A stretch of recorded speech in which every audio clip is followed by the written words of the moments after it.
First Maccabees, Douay-Rheims version, chapter 1.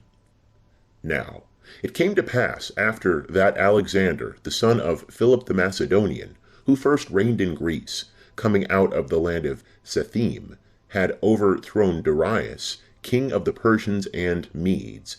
He fought many battles, and took the strongholds of all, and slew the kings of the earth. And he went through even to the ends of the earth, and took the spoils of many nations, and the earth was quiet before him. And he gathered a power and a very strong army, and his heart was exalted and lifted up. And he subdued countries of nations, and princes, and they became tributaries to him. And after these things, he fell down upon his bed, and knew that he should die. And he called his servants, the nobles that were brought up with him from his youth, and he divided his kingdom among them, while he was yet alive. And Alexander reigned 12 years, and he died. And his servants made themselves kings, every one in his place. And they all put crowns upon themselves after his death, and their sons after them, many years. And evils were multiplied in the earth. And there came out of them a wicked root, Antiochus the illustrious, the son of King Antiochus, who had been a hostage at Rome. And he reigned in the 137th year of the kingdom of the Greeks. In those days there went out of Israel wicked men, and they persuaded many, saying, Let us go and make a covenant with the heathens that are round about us, for since we departed from them, many evils have befallen us. And the word seemed good in their eyes. And some of the people determined to do this, and went to the king, and he gave them license to do after the ordinances of the heathens. And they built a place of exercise in Jerusalem, according to the laws of the nations.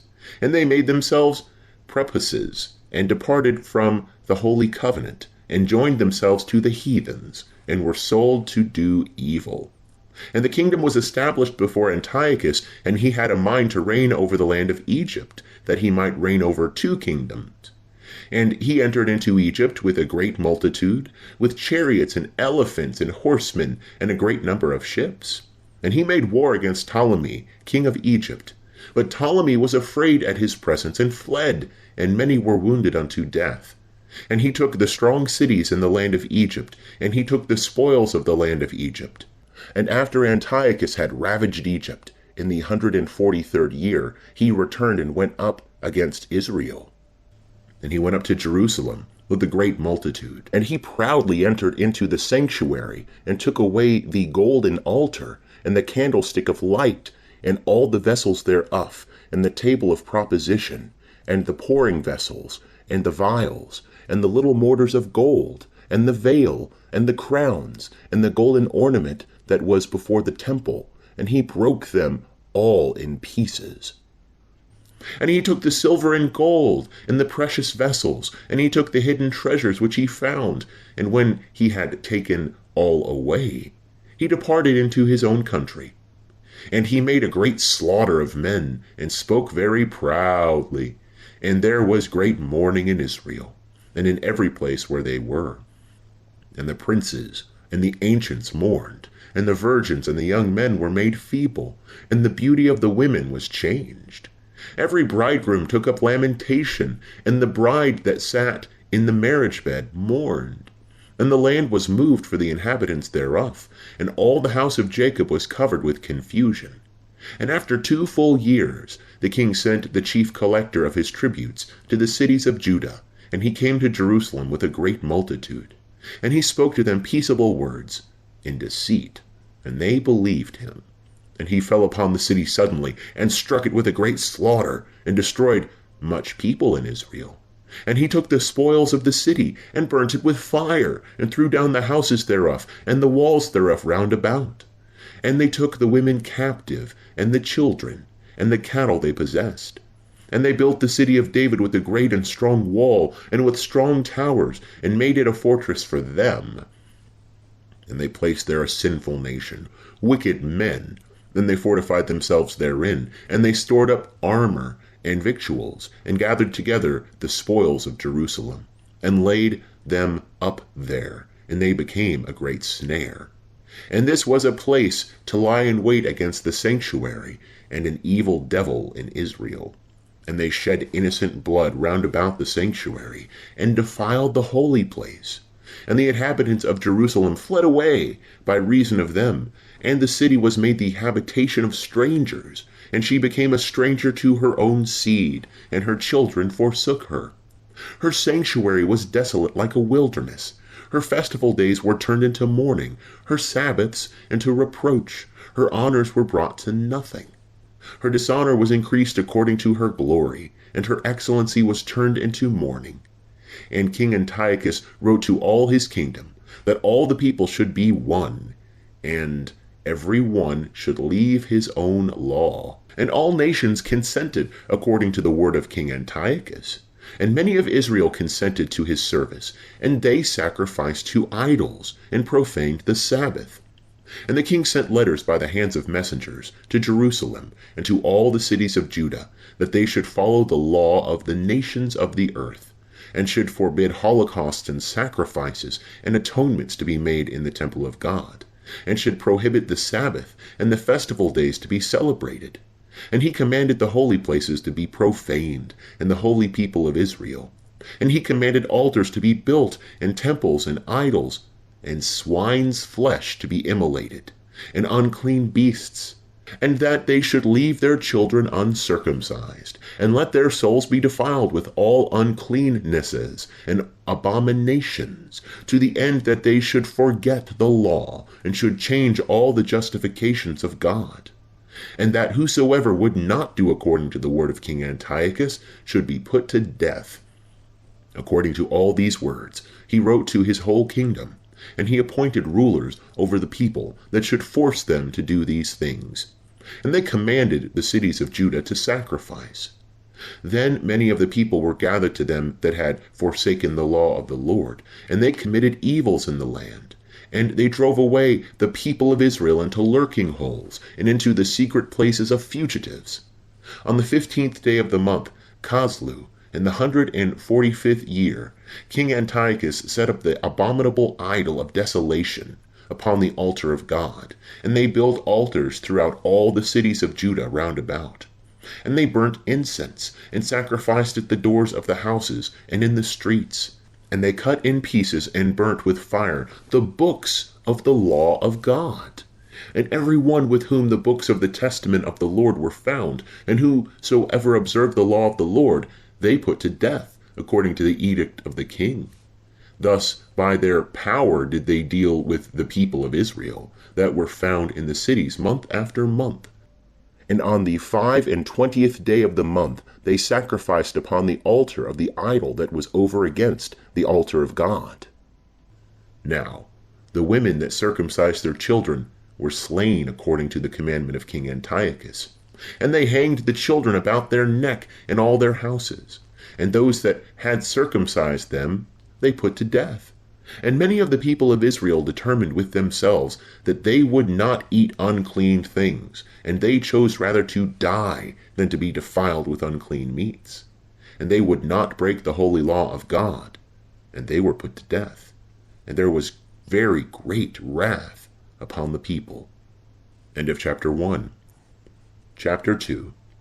In those days arose Mattathias, the son of John, the son of Simeon, a priest of the sons of Joarib, from Jerusalem, and he abode in the mountain of Modin. And he had 5 sons, John, who was surnamed Gaddis, and Simon, who was surnamed Thassi, and Judas, who was called Maccabees, and Eleazar, who was surnamed Abaron, and Jonathan, who was surnamed Aphas. These saw the evils that were done in the people of Judah and in Jerusalem. And Mattathias said, Woe is me! Wherefore was I born to see the ruin of my people, and the ruin of the holy city, and to dwell there, when it is given into the hands of the enemies? The holy places are come into the hands of strangers. Her temple is become as a man without honor. The vessels of her glory are carried away captive. Her old men are murdered in the streets, and her young men are fallen by the sword of the enemies. What nation hath not inherited her kingdom, and gotten of her spoils? All her ornaments are taken away. She that was free is made a slave. And behold, our sanctuary and our beauty and our glory is laid waste, and the Gentiles have defiled them. To what end then should we live any longer? And Mattathias and his sons rent their garments, and they covered themselves with haircloth, and made great lamentation. And they that were sent from King Antiochus came thither, to compel them that were fled into the city of Modin to sacrifice and to burn incense, and to depart from the law of God. And many of the people of Israel consented, and came to them. But Mattathias and his sons stood firm. And they that were sent from Antiochus answering said to Mattathias, Thou art a ruler, and an honorable, and great man in this city, and adorned with sons and brethren. Therefore come thou first, and obey the king's commandment, as all nations have done, and the men of Judah, and they that remain in Jerusalem. And thou and thy sons shall be in the number of the king's friends, and enriched with gold and silver, and many presents. Then Mattathias answered and said with a loud voice, Although all nations obey King Antiochus, so as to depart every man from the service of the law of his fathers, and consent to his commandments, I and my sons and my brethren will obey the law of our fathers. God be merciful unto us. It is not profitable for us to forsake the law and the justices of God. We will not hearken to the words of King Antiochus, neither will we sacrifice and transgress the commandments of our law to go another way. Now, as he left off speaking these words, there came a certain Jew in the sight of all to sacrifice to the idols upon the altar in the city of Modin, according to the king's commandment.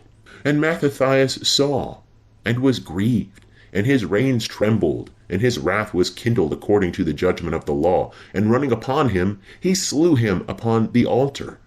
Moreover, the man whom King Antiochus had sent, who compelled them to sacrifice, he slew at the same time, and pulled down the altar, and showed zeal for the law, as Phinehas did by Zamri, the son of Salome.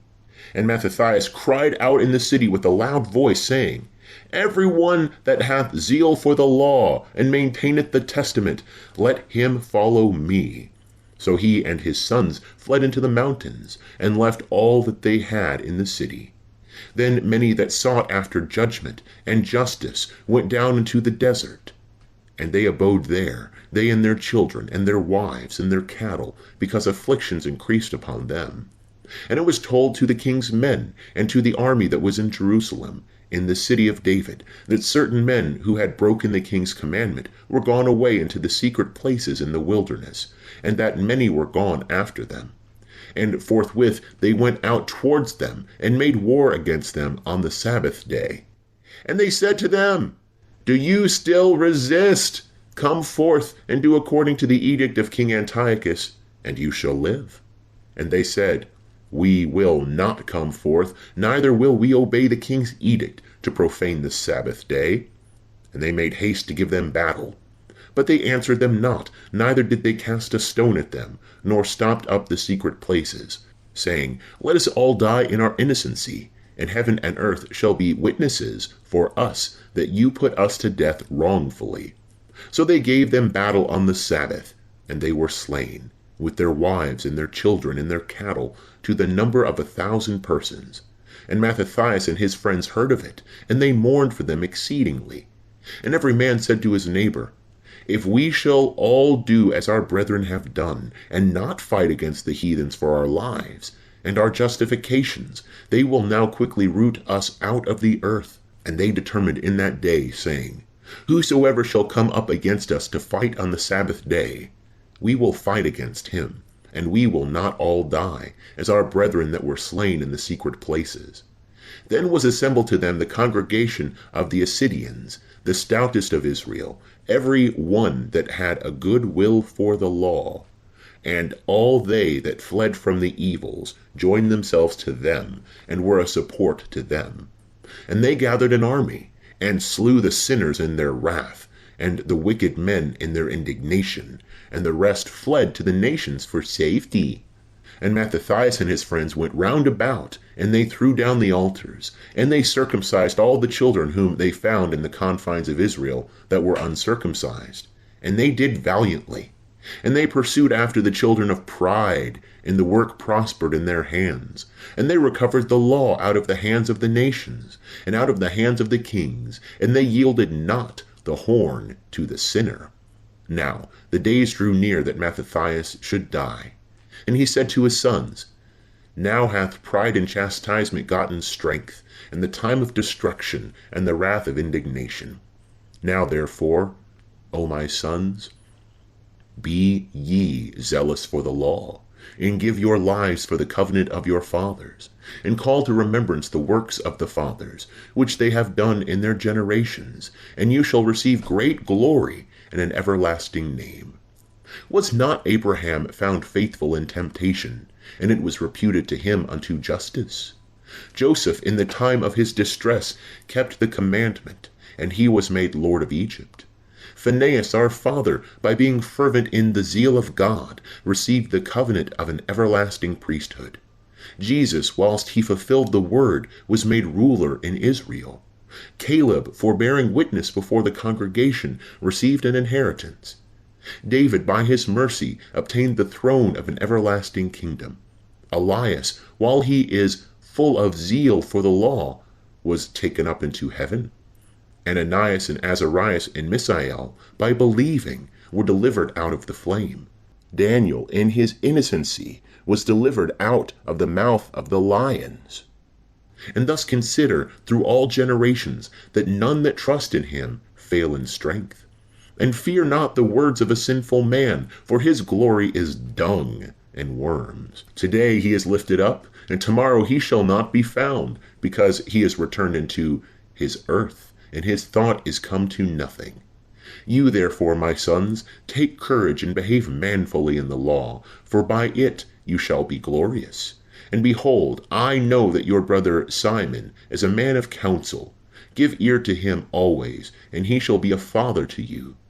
And Judas Maccabeus, who is valiant and strong from his youth up, let him be the leader of your army, and he shall manage the war of the people. And you shall take to you all that observe the law, and revenge ye the wrong of your people. Render to the Gentiles their reward, and take heed to the precepts of the law. And he blessed them, and was joined to his fathers. And he died in the 146th year, and he was buried by his sons in the sepulchres of his fathers in Modin. And all Israel mourned for him with great mourning. End of chapter 2. Chapter 3. Then his son Judas, called Maccabeus, rose up in his stead, and all his brethren helped him, and all they that had joined themselves to his father, and they fought with cheerfulness the battle of Israel. And he got his people great honor, and put on a breastplate as a giant, and girt his warlike armor about him in battles, and protected the camp with his sword. In his axe he was like a lion, and like a lion's whelp roaring for his prey. And he pursued the wicked and sought them out, and them that troubled his people he burnt with fire. And his enemies were driven away for fear of him, and all the workers of iniquity were troubled, and salvation prospered in his hand. And he grieved many kings, and made Jacob glad with his works, and his memory is blessed forever. And he went through the cities of Judah, and destroyed the wicked out of them, and turned away wrath from Israel. And he was renowned even to the utmost part of the earth, and he gathered them that were perishing. And Apollonius gathered together the Gentiles, and a numerous and great army from Samaria, to make war against Israel. And Judas understood it, and went forth to meet him. And he overthrew him, and killed him, and many fell down slain, and the rest fled away. And he took their spoils. And Judas took the sword of Apollonius, and fought with it all his lifetime. And Sarin, captain of the army of Syria, heard that Judas had assembled a company of the faithful, and a congregation with him. And he said, I will get me a name, and will be glorified in the kingdom, and will overthrow Judas, and those that are with him, that have despised the edict of the king. And he made himself ready, and the host of the wicked went up with him, strong succours, to be revenged of the children of Israel. And they approached even as far as Bethoron, and Judas went forth to meet him with a small company. But when they saw the army coming to meet them, they said to Judas, How shall we, being few, be able to fight against so great a multitude and so strong? And we are ready to faint with fasting today. And Judas said, It is an easy matter for many to be shut up in the hands of a few. And there is no difference in the sight of the God of heaven to deliver with a great multitude or with a small company. For the success of war is not in the multitude of the army, but strength cometh from heaven. They come against us with an insolent multitude, and with pride to destroy us, and our wives and our children, and to take our spoils. But we will fight for our lives and our laws, and the Lord himself will overthrow them before our face. But as for you, fear them not. And as soon as he had made an end of speaking, he rushed suddenly upon them, and Saron and his host were overthrown before him. And he pursued him by the descent of Bethoron, even to the plain, and there fell of them 800 men, and the rest fled into the land of the Philistines. And the fear of Judas and of his brethren, and the dread of them, fell upon all the nations round about them. And his fame came to the king, and all nations told of the battles of Judas. Now when King Antiochus heard these words, he was angry in his mind, and he sent and gathered the forces of all his kingdom, an exceeding strong army. And he opened his treasury, and gave out pay to the army for a year, and he commanded them that they should be ready for all things. And he perceived that the money of his treasuries failed, and that the tributes of the country were small, because of the dissension, and the evil that he had brought upon the land, that he might take away the laws of old times. And he feared that he should not have as formerly enough for charges and gifts, which he had given before with a liberal hand, for he had abounded more than the kings that had been before him. And he was greatly perplexed in mind, and purposed to go into Persia, and to take tributes of the countries, and to gather much money. And he left Lysias, a nobleman of the blood royal, to oversee the affairs of the kingdom, from the river Euphrates even to the river of Egypt, and to bring up his son Antiochus till he came again. And he delivered to him half the army, and the elephants, and he gave him charge concerning all that he would have done, and concerning the inhabitants of Judea and Jerusalem, and that he should send an army against them to destroy and root out the strength of Israel, and the remnant of Jerusalem, and to take away the memory of them from that place. And that he should settle strangers to dwell in all their coasts, and divide their land by lot. So the king took the half of the army that remained, and went forth from Antioch, the chief city of his kingdom, in the 147th year, and he passed over the river Euphrates, and went through the higher countries. Then Lysias chose Ptolemy, the son of Dorymenes, and Nicanor, and Gorgias, mighty men of the king's friends, and he sent with them 40,000 men, and 7,000 horsemen, to go into the land of Judah, and to destroy it, according to the king's orders. So they went forth with all their power, and came, and pitched near Emmaus, in the plain country. And the merchants of the countries heard the fame of them, and they took silver and gold in abundance, and servants, and they came into the camp, to buy the children of Israel for slaves. And there were joined to them the forces of Syria, and of the land of the strangers. And Judas and his brethren saw that evils were multiplied, and that the armies approached to their borders, and they knew the orders the king had given to destroy the people, and utterly abolish them. And they said every man to his neighbor, Let us raise up the low condition of our people, and let us fight for our people and our sanctuary. And the assembly was gathered, that they might be ready for battle, and that they might pray, and ask mercy and compassion. Now Jerusalem was not inhabited, but was like a desert. There was none of her children that went in or out, and the sanctuary was trodden down, and the children of strangers were in the castle. There was the habitation of the Gentiles, and joy was taken away from Jacob, and the pipe and harp ceased there. And they assembled together, and came to Maspha, over against Jerusalem, for in Maspha was a place of prayer heretofore in Israel. And they fasted that day, and put on haircloth, and put ashes upon their heads. And they rent their garments, and they laid open the books of the law, in which the Gentiles searched for the likeness of their idols. And they brought the priestly ornaments, and the first fruits and tithes, and stirred up the Nazarites that had fulfilled their days. And they cried with a loud voice toward heaven, saying, What shall we do with these, and whither shall we carry them? For thy holies are trodden down, and are profaned, and thy priests are in mourning, and are brought low. And behold, the nations are come together against us, to destroy us. Thou knowest what they intend against us. How shall we be able to stand before their face, unless thou, O God, help us? Then they sounded with trumpets, and cried out with a loud voice. And after this, Judas appointed captains over the people, over thousands, and over hundreds, and over fifties, and over tens. And he said to them that were building houses, or had betrothed wives, or were planting vineyards, or were fearful, that they should return every man to his house, according to the law. So they removed the camp, and pitched on the south side of Emmaus. And Judas said, Gird yourselves, and be valiant men, and be ready against the morning, that you may fight with these nations that are assembled against us to destroy us and our sanctuary. For it is better for us to die in battle than to see the evils of our nation and of the holies.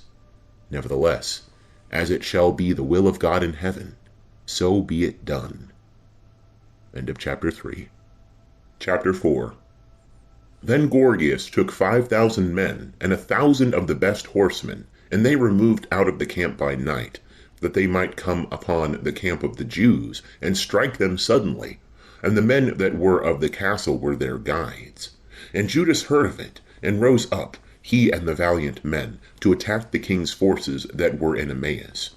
For as yet the army was dispersed from the camp. And Gorgias came by night into the camp of Judas, and found no man. And he sought them in the mountains, for he said, These men flee from us. And when it was day, Judas showed himself in the plain, with 3,000 men only, who neither had armor nor swords. And they saw the camp of the Gentiles, that it was strong, and the men in breastplates, and the horsemen round about them, and these were trained up to war. And Judas said to the men that were with him, Fear ye not their multitude, neither be ye afraid of their assault. Remember in what manner our fathers were saved in the Red Sea, when Pharaoh pursued them with a great army. And now let us cry to heaven, and the Lord will have mercy on us, and will remember the covenant of our fathers, and will destroy this army before our face this day. And all nations shall know that there is one that redeemeth and delivereth Israel. And the strangers lifted up their eyes, and saw them coming against them. And they went out of the camp to battle, and they that were with Judas sounded the trumpet, and they joined battle. And the Gentiles were routed, and fled into the plain. But all the hindmost of them fell by the sword, and they pursued them as far as Gezerin, and even to the plains of Idumea, and of Azotus, and of Jamnia. And there fell of them to the number of 3,000 men. And Judas returned again with his army that followed him. And he said to the people, Be not greedy of the spoils, for there is war before us. And Gorgias and his army are near us in the mountain. But stand ye now against our enemies, and overthrow them, and you shall take the spoils afterwards with safety. And as Judas was speaking these words, behold, part of them appeared, looking forth from the mountain. And Gorgias saw that his men were put to flight, and that they had set fire to the camp, for the smoke that was seen declared what was done. And when they had seen this, they were seized with great fear, seeing at the same time Judas and his army in the plain, ready to fight. So they all fled away into the land of the strangers. And Judas returned to take the spoils of the camp, and they got much gold and silver, and blue silk, and purple of the sea, and great riches. And returning home they sung a hymn, and blessed God in heaven, because he is good, because his mercy endureth for ever. So Israel had a great deliverance that day. And such of the strangers as escaped went and told Lysias all that had happened. And when he heard these things, he was amazed and discouraged, because things had not succeeded in Israel according to his mind, and as the king had commanded. So the year following, Lysias gathered together 70,000 chosen men, and 5,000 horsemen, that he might subdue them. And they came into Judea, and pitched their tents in Bethoron, and Judas met them with 10,000 men. And they saw that the army was strong, and he prayed and said, Blessed art thou, O Saviour of Israel, who didst break the violence of the mighty by the hand of thy servant David, and didst deliver up the camp of the strangers into the hands of Jonathan, the son of Saul, and of his armor-bearer. Shut up this army in the hands of thy people Israel, and let them be confounded in their host and their horsemen. Strike them with fear, and cause the boldness of their strength to languish, and let them quake at their own destruction. Cast them down with the sword of them that love thee, and let all that know thy name praise thee with hymns. And they joined battle, and there fell of the army of Lysias 5,000 men. And when Lysias saw that his men were put to flight, and how bold the Jews were, and that they were ready either to live or to die manfully, he went to Antioch and chose soldiers, that they might come again into Judea with greater numbers. Then Judas and his brethren said, Behold, our enemies are discomfited. Let us go up now to cleanse the holy places, and to repair them. And all the army assembled together, and they went up into Mount Sion. And they saw the sanctuary desolate, and the altar profaned, and the gates burnt, and shrubs growing up in the courts as in a forest, or on the mountains, and the chambers joining to the temple thrown down. And they rent their garments, and made great lamentation, and put ashes on their heads. And they fell down to the ground on their faces, and they sounded with the trumpets of alarm, and they cried towards heaven. Then Judas appointed men to fight against them that were in the castle, till they had cleansed the holy places. And he chose priests without blemish, whose will was set upon the law of God. And they cleansed the holy places, and took away the stones that had been defiled into an unclean place. And he considered about the altar of holocausts that had been profaned, what he should do with it. And a good counsel came into their minds, to pull it down, lest it should be a reproach to them, because the Gentiles had defiled it. So they threw it down, and they laid up the stones in the mountain of the temple, in a convenient place, till there should come a prophet, and give answer concerning them. Then they took whole stones according to the law, and built a new altar according to the former. And they built up the holy places, and the things that were within the temple, and they sanctified the temple and the courts. And they made new holy vessels, and brought in the candlestick, and the altar of incense, and the table into the temple.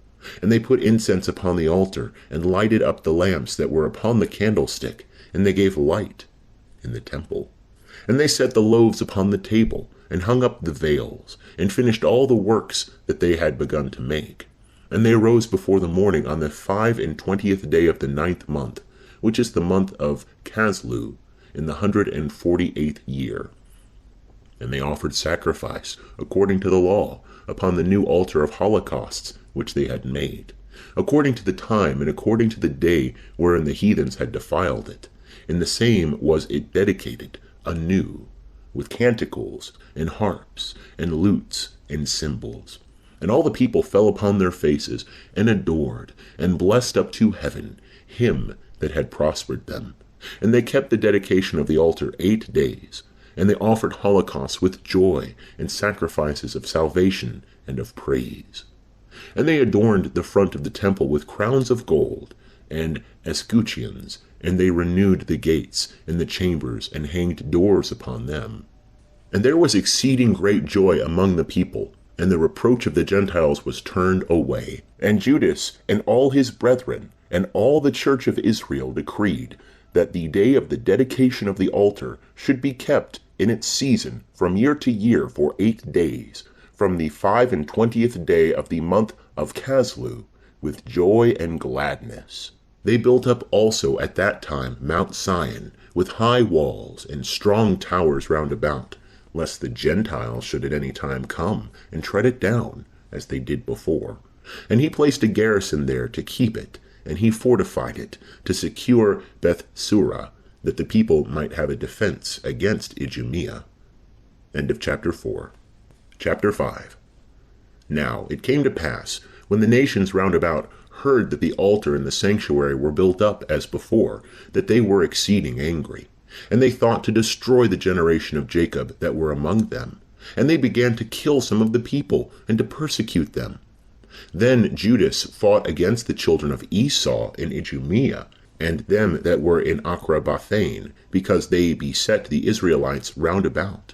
And he made a great slaughter of them. And he remembered the malice of the children of Bean, who were a snare and a stumbling block to the people, by laying in wait for them in the way. And they were shut up by him in towers, and he set upon them, and devoted them to utter destruction, and burnt their towers with fire, and all that were in them. Then he passed over to the children of Ammon, where he found a mighty power and much people, and Timotheus was their captain. And he fought many battles with them, and they were discomfited in their sight, and he smote them. And he took the city of Gazer and her towns, and returned into Judea. And the Gentiles that were in Galaad assembled themselves together against the Israelites that were in their quarters, to destroy them, and they fled into the fortress of Dathaman. And they sent letters to Judas and his brethren, saying, The heathens that are round about are gathered together against us to destroy us, and they are preparing to come and to take the fortress into which we are fled, and Timotheus is the captain of their host.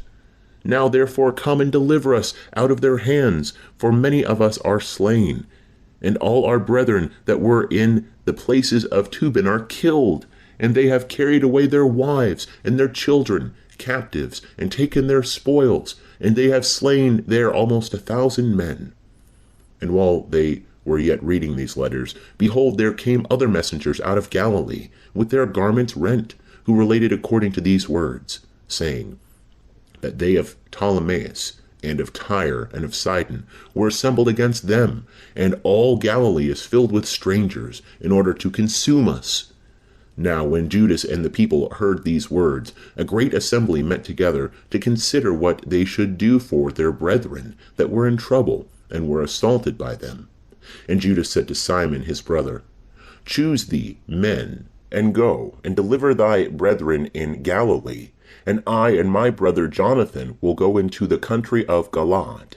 And he left Joseph the son of Zacharias and Azarias, captains of the people, with the remnant of the army in Judea, to keep it. And he commanded them, saying, Take ye the charge of this people, but make no war against the heathens till we return. Now 3,000 men were allotted to Simon to go into Galilee, and 8,000 to Judas to go into the land of Galaad. And Simon went into Galilee, and fought many battles with the heathens, and the heathens were discomfited before his face, and he pursued them even to the gate of Ptolemais. And there fell of the heathens almost 3,000 men, and he took the spoils of them. And he took with him those that were in Galilee, and in Arbatus, with their wives and children, and all that they had, and he brought them into Judea with great joy. And Judas Maccabeus and Jonathan his brother passed over the Jordan, and went 3 days' journey through the desert. And the Nabutheans met them, and received them in a peaceable manner, and told them all that happened to their brethren in the land of Galaad, and that many of them were shut up in Barasa, and in Bosor, and in Alima, and in Casphor, and in Magath, and in Karnaim, all these strong and great cities. Yea, and that they were kept shut up in the rest of the cities of Galaad, and that they had appointed to bring their army on the morrow near to these cities, and to take them, and to destroy them all in one day. Then Judas and his army suddenly turned their march into the desert, to Bosor, and took the city, and he slew every male by the edge of the sword, and took all their spoils, and burnt it with fire. And they removed from thence by night, and went till they came to the fortress. And it came to pass that early in the morning, when they lifted up their eyes, behold, there were people without number, carrying ladders and engines to take the fortress and assault them. And Judas saw that the fight was begun, and the cry of the battle went up to heaven like a trumpet, and a great cry out of the city. And he said to his host, Fight ye today for your brethren. And he came with 3 companies behind them, and they sounded their trumpets, and cried out in prayer. And the host of Timotheus understood that it was Maccabees, and they fled away before his face, and they made a great slaughter of them. And there fell of them in that day almost 8,000 men. And Judas turned aside to Maspha, and assaulted and took it. And he slew every male thereof, and took the spoils thereof, and burnt it with fire. From thence he marched and took Casbon, and Magath, and Bosor, and the rest of the cities of Galat. But after this Timotheus gathered another army, and camped over against Raphon, beyond the torrent. And Judas sent men to view the army, and they brought him word, saying, All the nations that are round about us are assembled unto him, an army exceeding great. And they have hired the Arabians to help them, and they have pitched their tents beyond the torrent, ready to come to fight against thee. And Judas went to meet them. And Timotheus said to the captains of his army, When Judas and his army come near the torrent of water, if he pass over unto us first, we shall not be able to withstand him, for he will certainly prevail over us. But if he be afraid to pass over, and camp on the other side of the river, we will pass over to them, and shall prevail against him. Now, when Judas came near the torrent of water, he set the scribes of the people by the torrent, and commanded them, saying, Suffer no man to stay behind, but let all come to the battle. And he passed over to them first, and all the people after him, and all the heathens were discomfited before them, and they threw away their weapons, and fled to the temple that was in Carnaim. And he took that city, and the temple he burnt with fire, with all things that were therein. And Carnaim was subdued, and could not stand against the face of Judas. And Judas gathered together all the Israelites that were in the land of Galaad, from the least even to the greatest, and their wives and children, and an army exceeding great, to come into the land of Judah. And they came as far as Ephron. Now this was a great city, situate in the way, strongly fortified, and there was no means to turn from it on the right hand or on the left, but the way was through the midst of it. And they that were in the city shut themselves in, and stopped up the gates with stones. And Judas sent to them with peaceable words, saying, Let us pass through your land, to go into our own country, and no man shall hurt you. We will only pass through on foot. But they would not open to them. Then Judas commanded proclamation to be made in the camp, that they should make an assault, every man in the place where he was. And the men of the army drew near, and he assaulted that city all the day, and all the night, and the city was delivered into his hands. And they slew every male with the edge of the sword, and he razed the city, and took the spoils thereof, and passed through all the city over them that were slain. Then they passed over the Jordan to the great plain that is over against Bethsan. And Judas gathered together the hindmost, and he exhorted the people all the way through, till they came into the land of Judah. And they went up to Mount Sion with joy and gladness, and offered holocausts, because not one of them was slain, till they had returned in peace. Now, in the days that Judas and Jonathan were in the land of Galaad, and Simon his brother in Galilee before Ptolemais, Joseph the son of Zacharias and Azarias, captain of the soldiers, heard of the good success and the battles that were fought. And he said, Let us also get us a name, and let us go fight against the Gentiles that are round about us. And he gave charge to them that were in his army, and they went towards Jamnia, and Gorgias and his men went out of the city to give them battle. And Joseph and Azarias were put to flight, and were pursued unto the borders of Judea, and there fell on that day of the people of Israel about 2,000 men, and there was a great overthrow of the people, because they did not hearken to Judas and his brethren, thinking that they should do manfully. But they were not of the seed of those men by whom salvation was brought to Israel.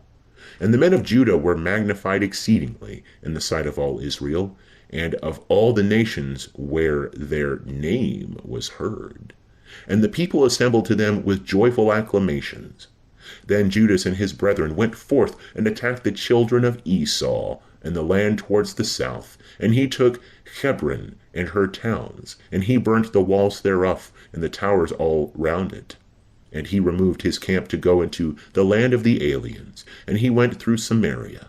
In that day some priests fell in battle, while desiring to do manfully, they went out unadvisedly to fight. And Judas turned to Azotus, into the land of the strangers, and he threw down their altars, and he burnt the statues of their gods with fire. And he took the spoils of the cities, and returned into the land of Judah. Chapter 6. Now King Antiochus was going through the higher countries, and he heard that the city of Elymais in Persia was greatly renowned, and abounding in silver and gold. and that there was in it a temple exceeding rich, and coverings of gold, and breastplates and shields, which King Alexander, son of Philip the Macedonian, that reigned first in Greece, had left there. So he came and sought to take the city, and to pillage it. But he was not able, because the design was known to them that were in the city. And they rose up against him in battle, and he fled away from thence, and departed with great sadness, and returned towards Babylonia. And whilst he was in Persia, there came one that told him how the armies that were in the land of Judah were put to flight, and that Lysias went with a very great power, and was put to flight before the face of the Jews, and that they were grown strong by the armor, and power, and store of spoils, which they had gotten out of the camps which they had destroyed, and that they had thrown down the abomination which he had set up upon the altar in Jerusalem, and that they had compassed about the sanctuary with high walls as before, and Bethsura also, his city. And it came to pass, when the king heard these words, that he was struck with fear, and exceedingly moved, and he laid himself down upon his bed, and fell sick for grief, because it had not fallen out to him as he imagined. And he remained there many days, for great grief came more and more upon him, and he made account that he should die. And he called for all his friends, and said to them, Sleep is gone from my eyes, and I am fallen away, and my heart is cast down for anxiety. And I said in my heart, Into how much tribulation am I come, and into what floods of sorrow wherein now I am, I that was pleasant and beloved in my power.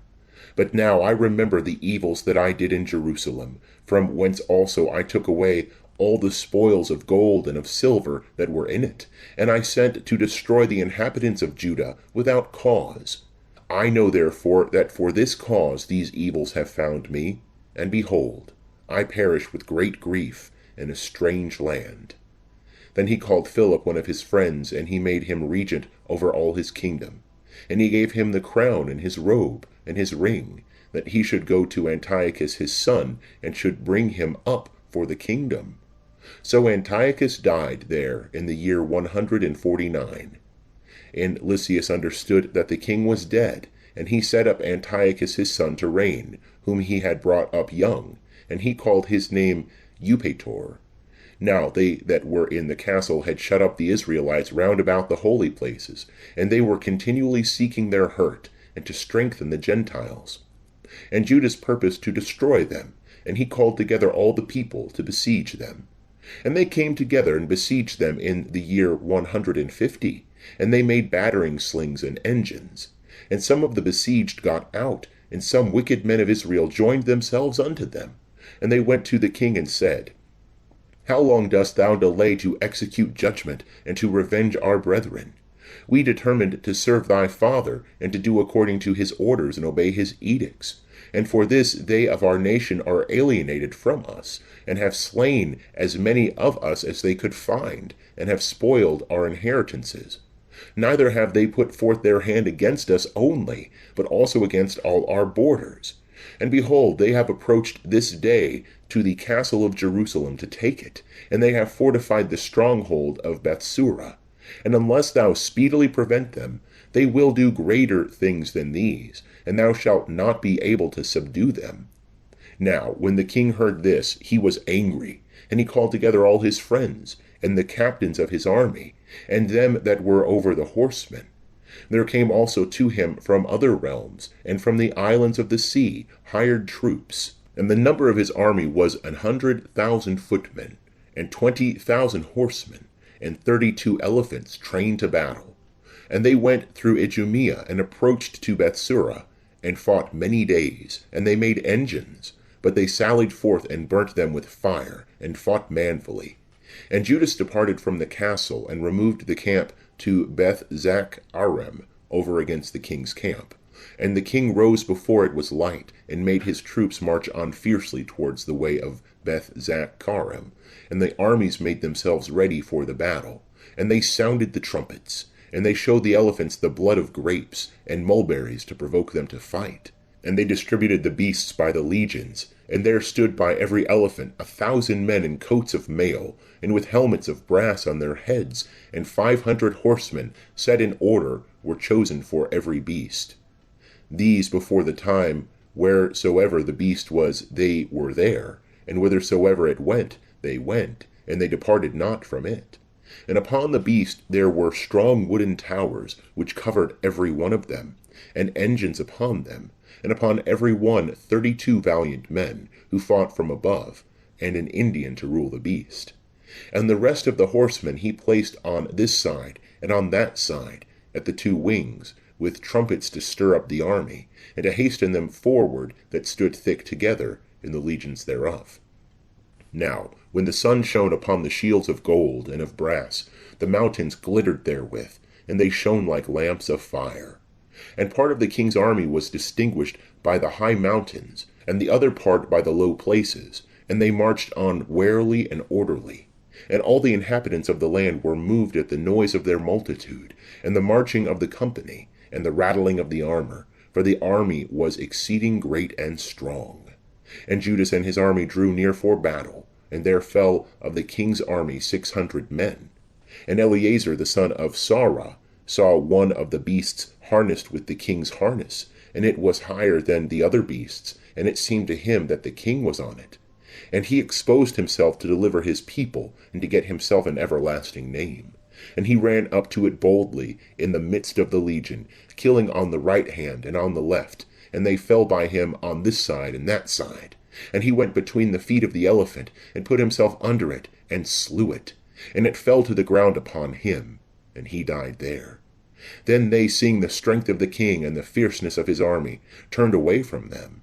But the king's army went up against them to Jerusalem, and the king's army pitched their tents against Judea and Mount Sion.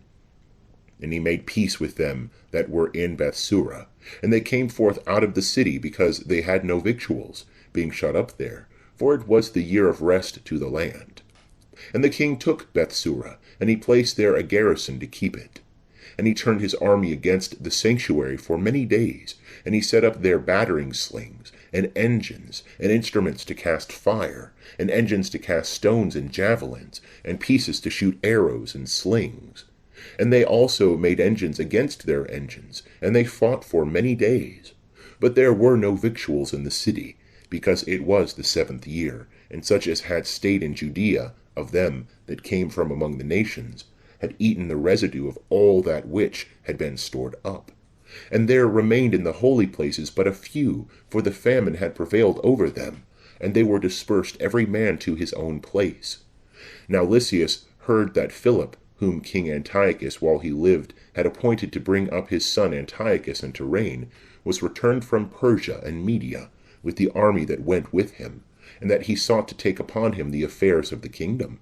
Wherefore he made haste to go, and say to the king and to the captains of the army, We decay daily, and our provision of victuals is small, and the place that we lay siege to is strong, and it lieth upon us to take order for the affairs of the kingdom.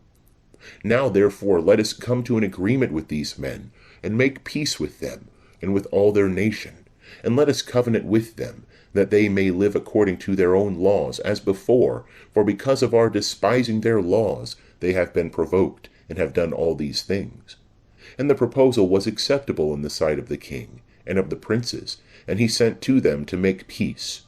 And they accepted of it. And the king and the princes swore to them, and they came out of the stronghold. Then the king entered into Mount Sion, and saw the strength of the place, and he quickly broke the oath that he had taken, and gave commandment to throw down the wall round about.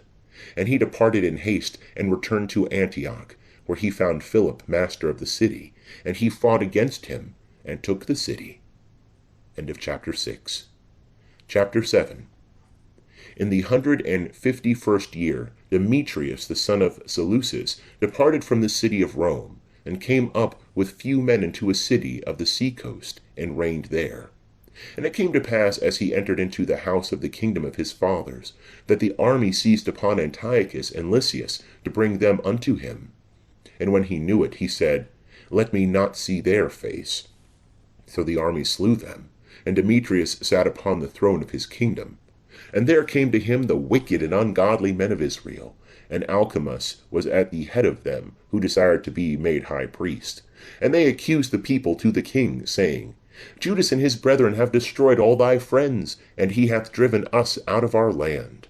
Now therefore send some men whom thou trustest, and let him go, and see all the havoc he hath made amongst us, and in the king's lands, and let him punish all his friends and their helpers. Then the king chose Maccabees, one of his friends that ruled beyond the great river in the kingdom, and was faithful to the king, and he sent him to see the havoc that Judas had made. And the wicked Alcimus he made high priest, and commanded him to take revenge upon the children of Israel. And they arose and came with a great army into the land of Judah. And they sent messengers, and spoke to Judas and his brethren with peaceable words, deceitfully. But they gave no heed to their words, for they saw that they were come with a great army. Then there assembled to Alcimus and Maccabees a company of the scribes, to require things that are just. And first the Assyrians, that were among the children of Israel, and they sought peace of them. For they said, One that is a priest of the seed of Aaron is come, he will not deceive us. And he spoke to them peaceably, and he swore to them, saying, We will do you no harm, nor your friends. And they believed him. And he took 70 of them, and slew them in one day, according to the word that is written. The flesh of thy saints, and the blood of them they have shed round about Jerusalem, and there was none to bury them. Then fear and trembling fell upon all the people, for they said, There is no truth, nor justice among them, for they have broken the covenant and the oath which they made. And Maccabees removed the camp from Jerusalem, and pitched in Beth-Zekah, and he sent and took many of them that were fled away from him, and some of the people he killed, and threw them into a great pit. Then he committed the country to Alcimus, and left with him troops to help him. So Maccabees went away to the king. But Alcimus did what he could to maintain his chief priesthood, and they that disturbed the people resorted to him, and they got the land of Judah into their power, and did much hurt in Israel. And Judas saw all the evils that Alcimus and they that were with him did to the children of Israel, much more than the Gentiles. And he went out into all the coasts of Judea round about, and took vengeance upon the men that had revolted, and they ceased to go forth any more into the country. And Alcimus saw that Judas and they that were with him prevailed, and he knew that he could not stand against them. And he went back to the king, and accused them of many crimes. And the king sent Nicanor, one of his principal lords, who was a great enemy to Israel, and he commanded him to destroy the people. And Nicanor came to Jerusalem with a great army, and he sent to Judas and to his brethren deceitfully, with friendly words, saying, Let there be no fighting between me and you. I will come with a few men to see your faces with peace. And he came to Judas, and they saluted one another peaceably, and the enemies were prepared to take away Judas by force. And the thing was known to Judas that he was come to him with deceit, and he was much afraid of him, and would not see his face any more. And Nicanor knew that his counsel was discovered, and he went out to fight against Judas near Capher-Salama. And there fell of Nicanor's army almost 5,000 men, and they fled into the city of David. And after this Nicanor went up into Mount Sion, and some of the priests and the people came out to salute him peaceably, and to show him the holocausts that were offered for the king.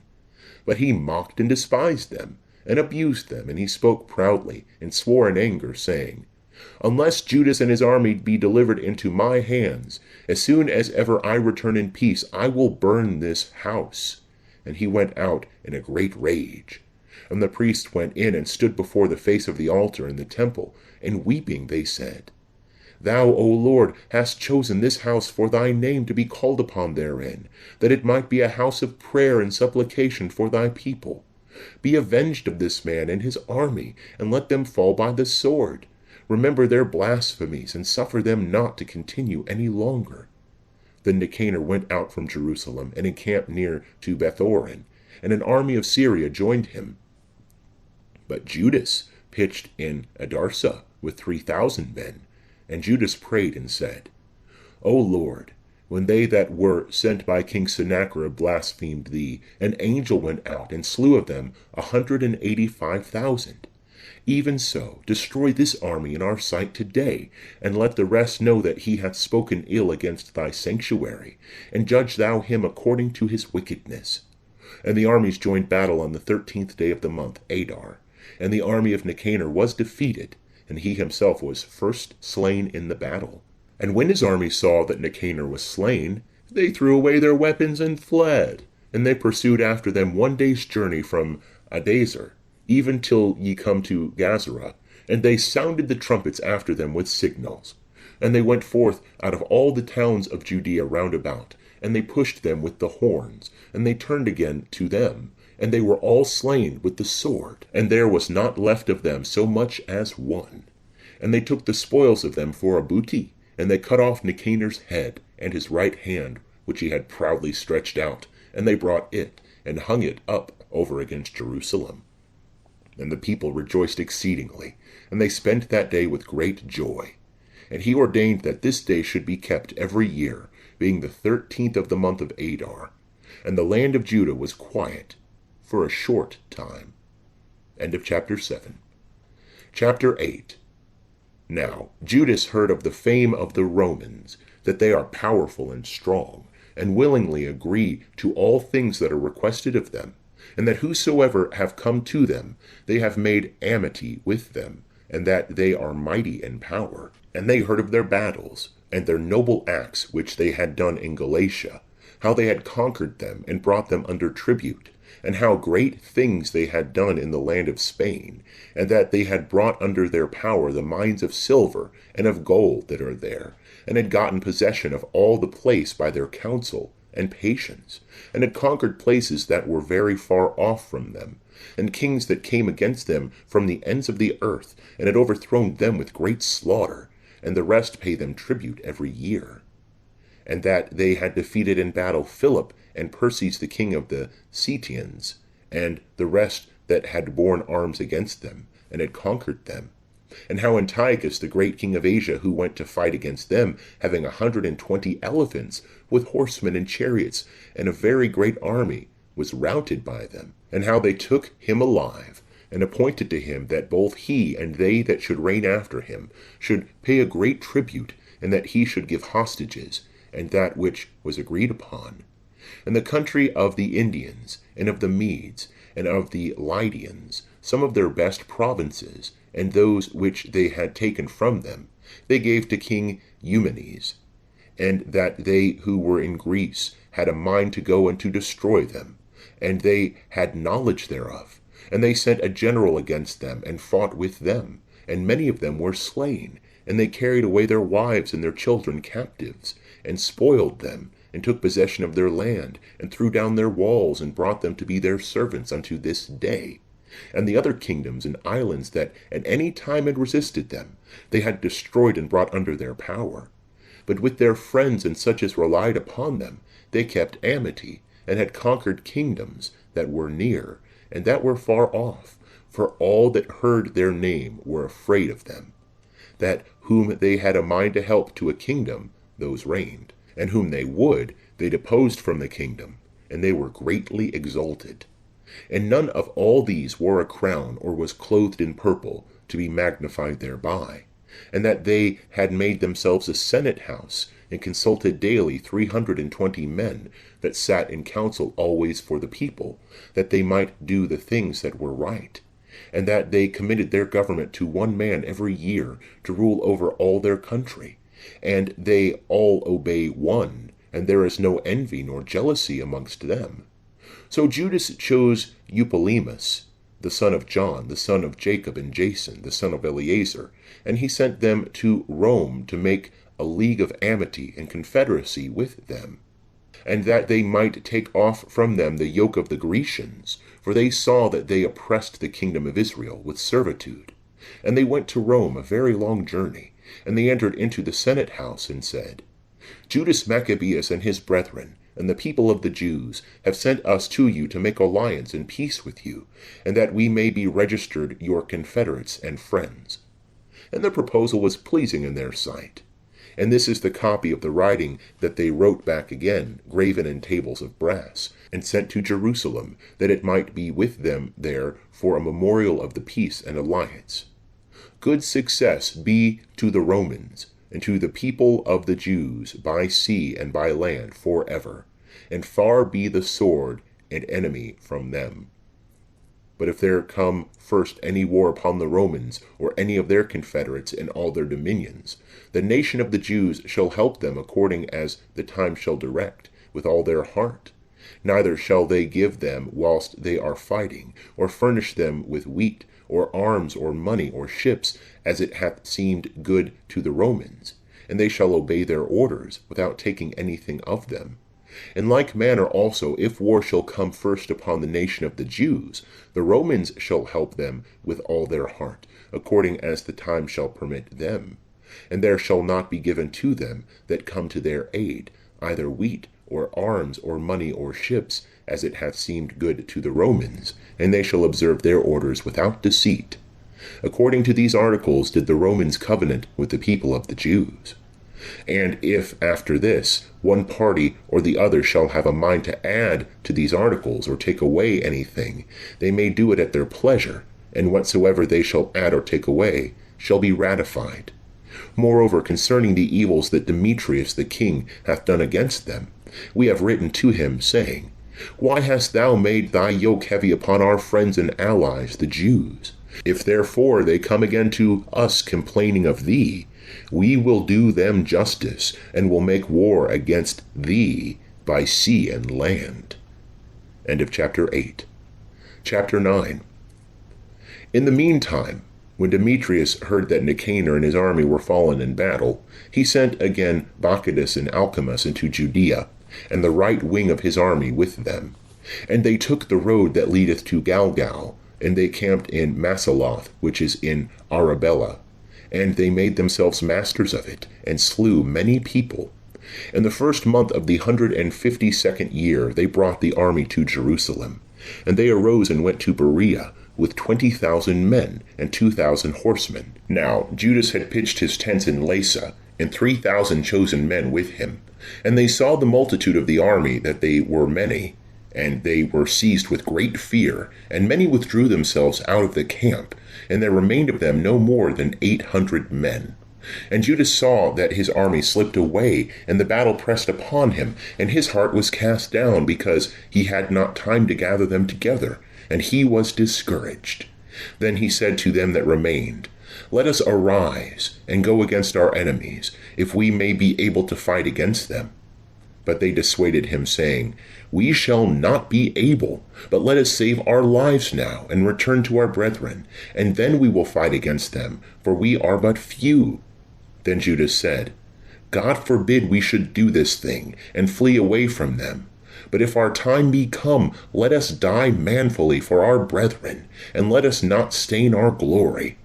And the army removed out of the camp, and they stood over against them. And the horsemen were divided into 2 troops, and the slingers and the archers went before the army.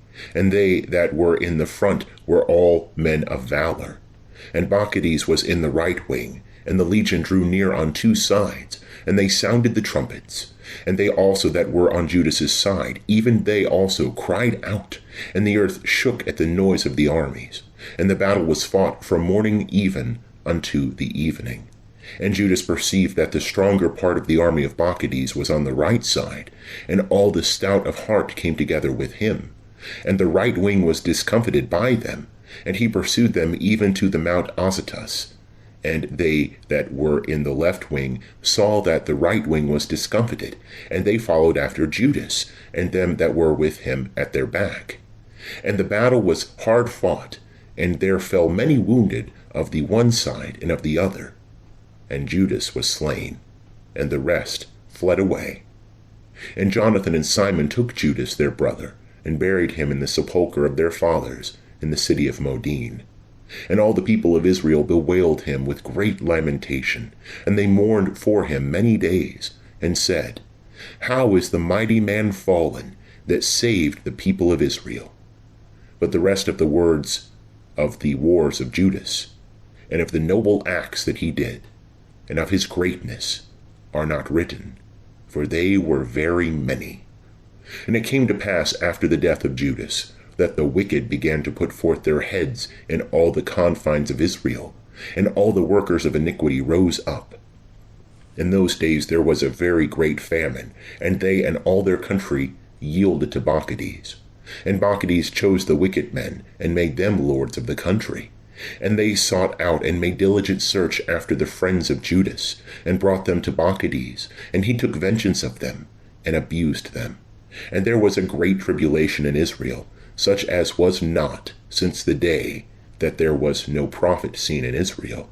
And all the friends of Judas came together, and said to Jonathan, Since thy brother Judas died there, is not a man like him to go forth against our enemies, Bacchides and them that are the enemies of our nation? Now therefore we have chosen thee this day to be our prince, and captain in his stead, to fight our battles. So Jonathan took upon him the government at that time, and rose up in the place of Judas his brother. And Bacchides had knowledge of it, and sought to kill him. And Jonathan and Simon his brother knew it, and all that were with them, and they fled into the desert of Thukua, and they pitched by the water of the lake Asphar. And Bacchides understood it, and he came himself with all his army over the Jordan on the Sabbath day. And Jonathan sent his brother, a captain of the people, to desire the Nabutheans, his friends, that they would lend them their equipage, which was copious. And the children of Jambri came forth out of Madaba, and took John and all that he had, and went away with them. After this it was told Jonathan and Simon his brother that the children of Jambri made a great marriage, and were bringing the bride out of Madaba, the daughter of one of the great princes of Canaan, with great pomp. And they remembered the blood of John their brother, and they went up and hid themselves under the covert of the mountain. And they lifted up their eyes, and saw, and behold, a tumult, and great preparation.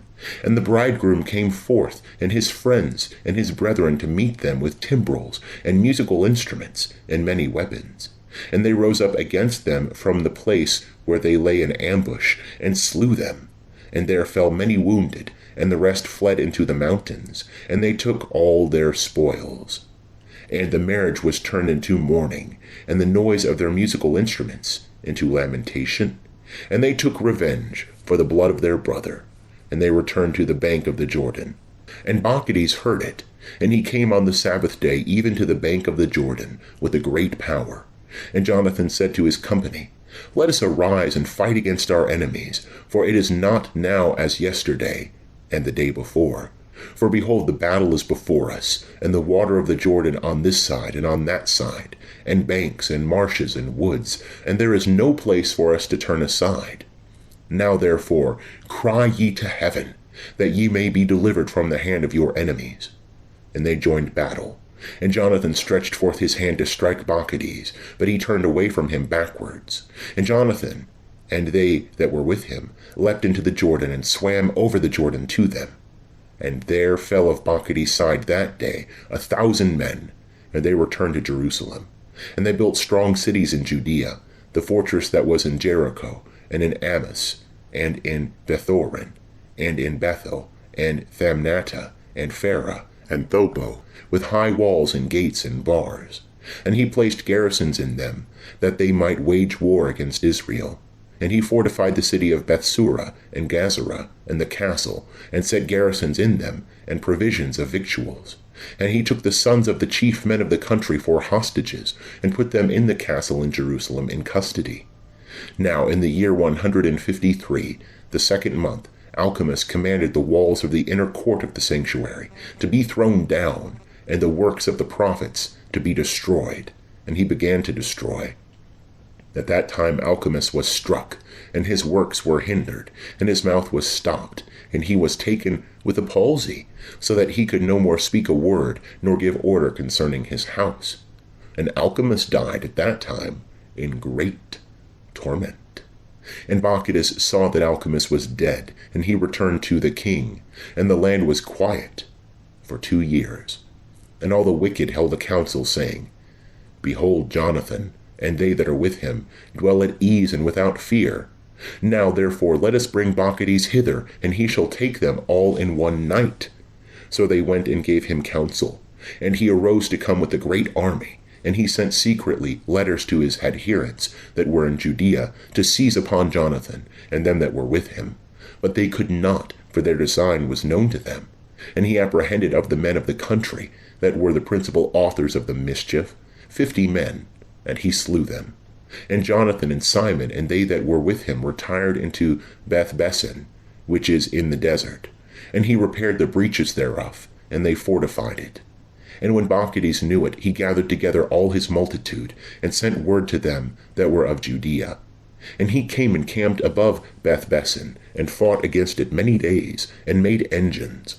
But Jonathan left his brother Simon in the city, and went forth into the country, and came with a number of men, and struck Oderus, and his brethren, and the children of Phaseron, in their tents, and he began to slay and to increase in forces. But Simon and they that were with him sallied out of the city, and burnt the engines. And they fought against Bacchides, and he was discomfited by them. And they afflicted him exceedingly for his counsel, and his enterprise was in vain.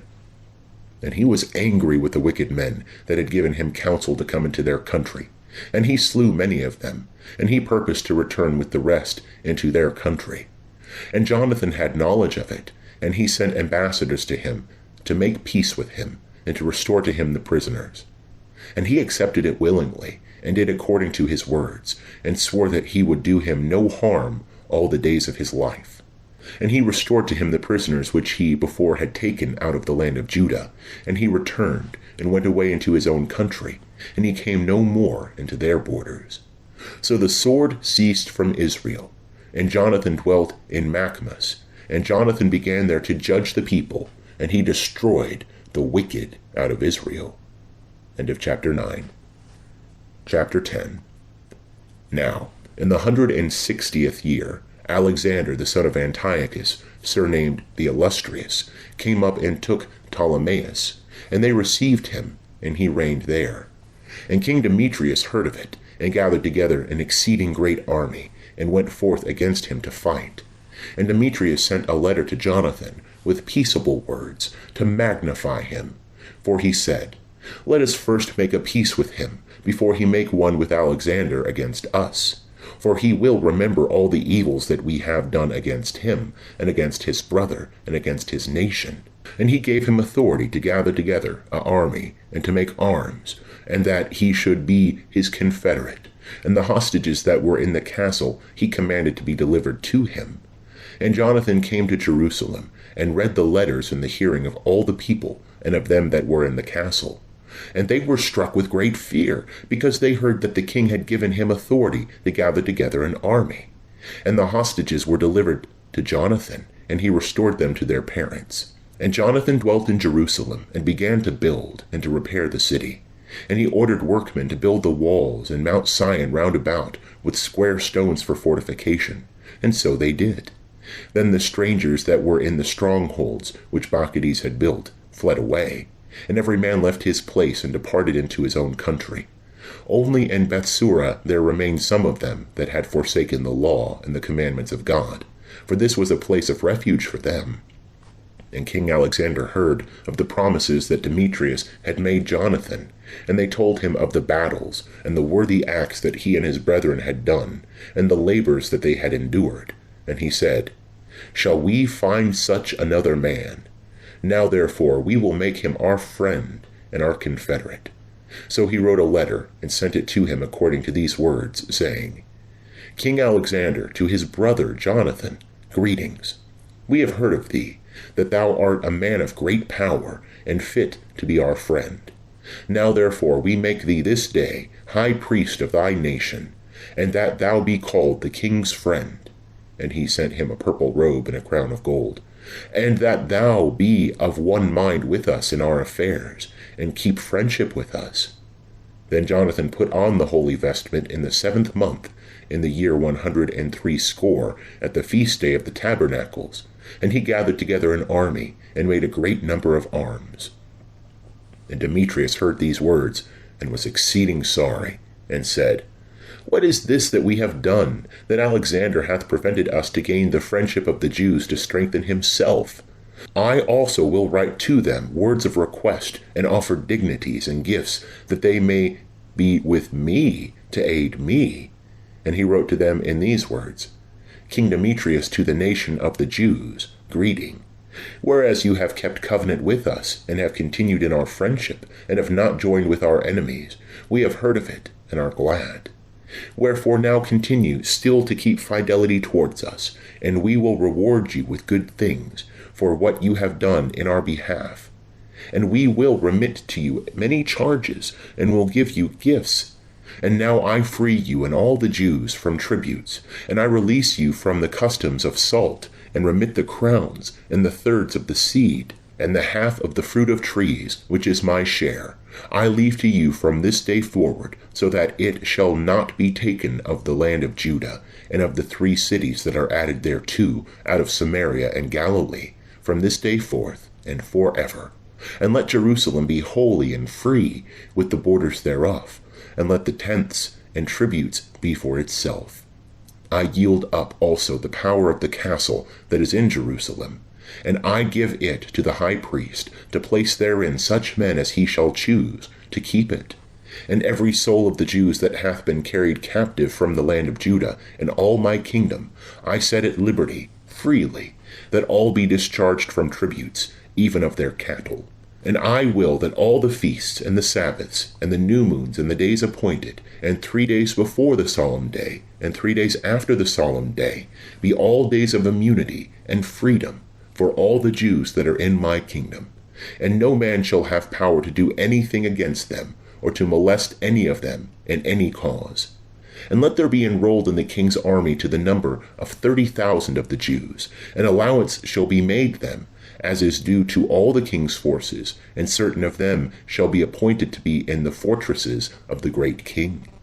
And some of them shall be set over the affairs of the kingdom, that are of trust, and let the governors be taken from among themselves, and let them walk in their own laws, as the king hath commanded in the land of Judah.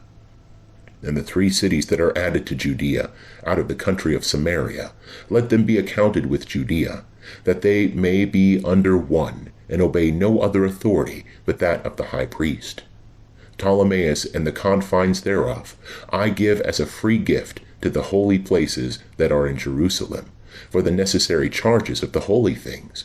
And I give every year 15,000 sickles of silver out of the king's accounts of what belongs to me, and all that is above, which they that were over the affairs the years before had not paid, from this time they shall give it to the works of the house.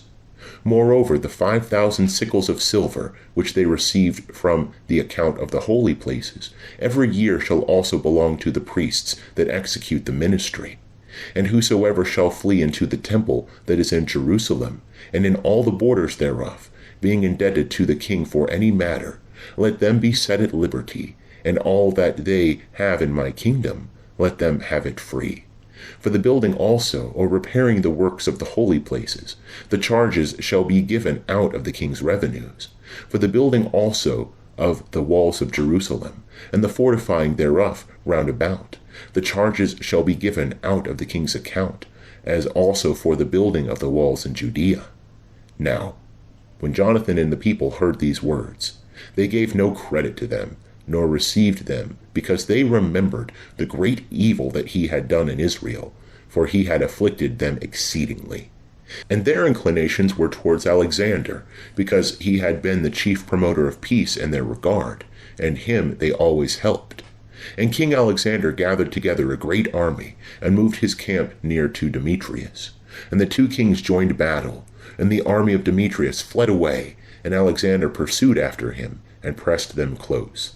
And the battle was hard fought, till the sun went down, and Demetrius was slain that day.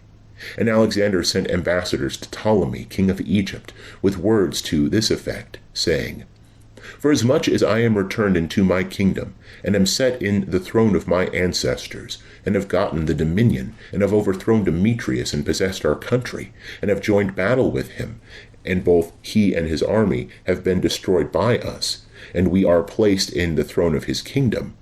Now therefore let us make friendship one with another, and give me now thy daughter to wife, and I will be thy son-in-law, and I will give both thee and her gifts worthy of thee.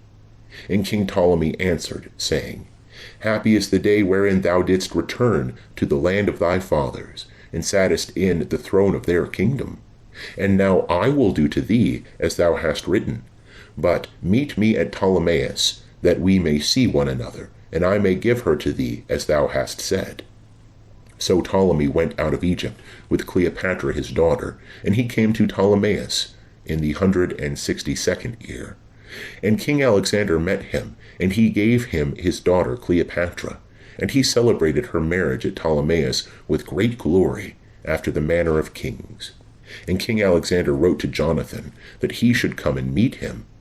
And he went honorably to Ptolemais, and he met there the two kings, and he gave them much silver and gold in presents, and he found favor in their sight.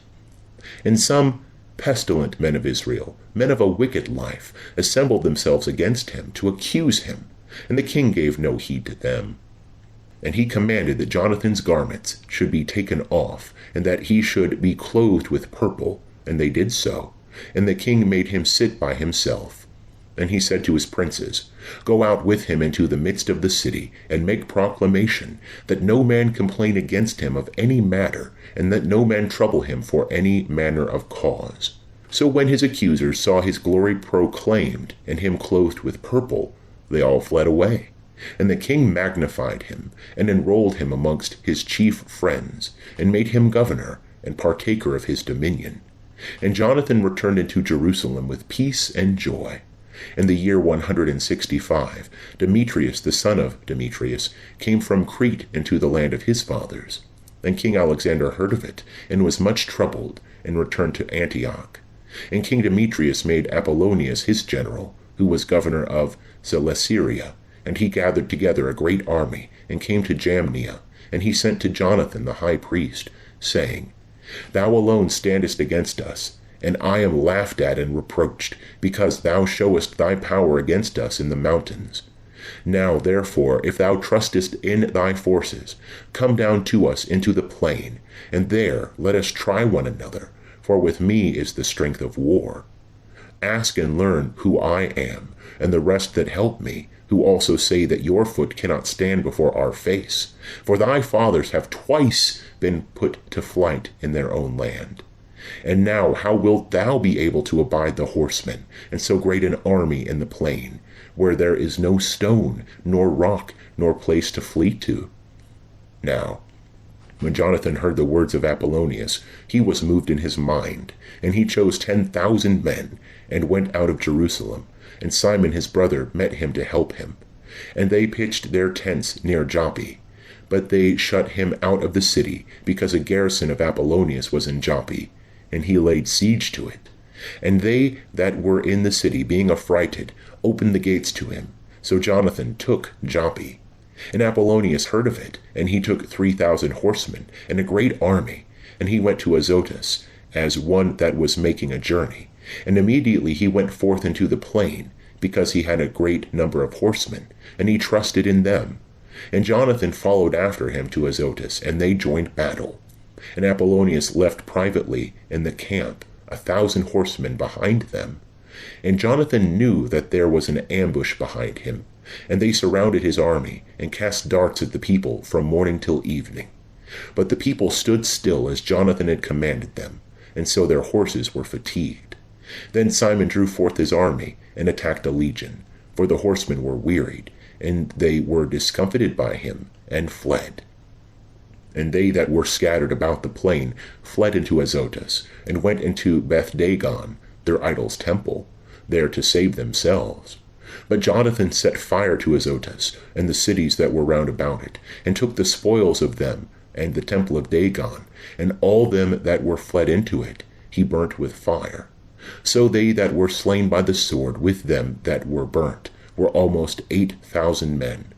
And Jonathan removed his army from thence, and camped against Askelon. And they went out of the city to meet him with great honor. And Jonathan returned into Jerusalem with his people, having many spoils. And it came to pass, when Alexander the king heard these words, that he honored Jonathan yet more. And he sent him a buckle of gold, as the custom is, to be given to such as are of the royal blood. And he gave him Acheron, and all the borders thereof, in possession. Chapter 11. And the king of Egypt gathered together an army, like the sand that lieth upon the seashore, and many ships. And he sought to get the kingdom of Alexander by deceit, and joined it to his own kingdom.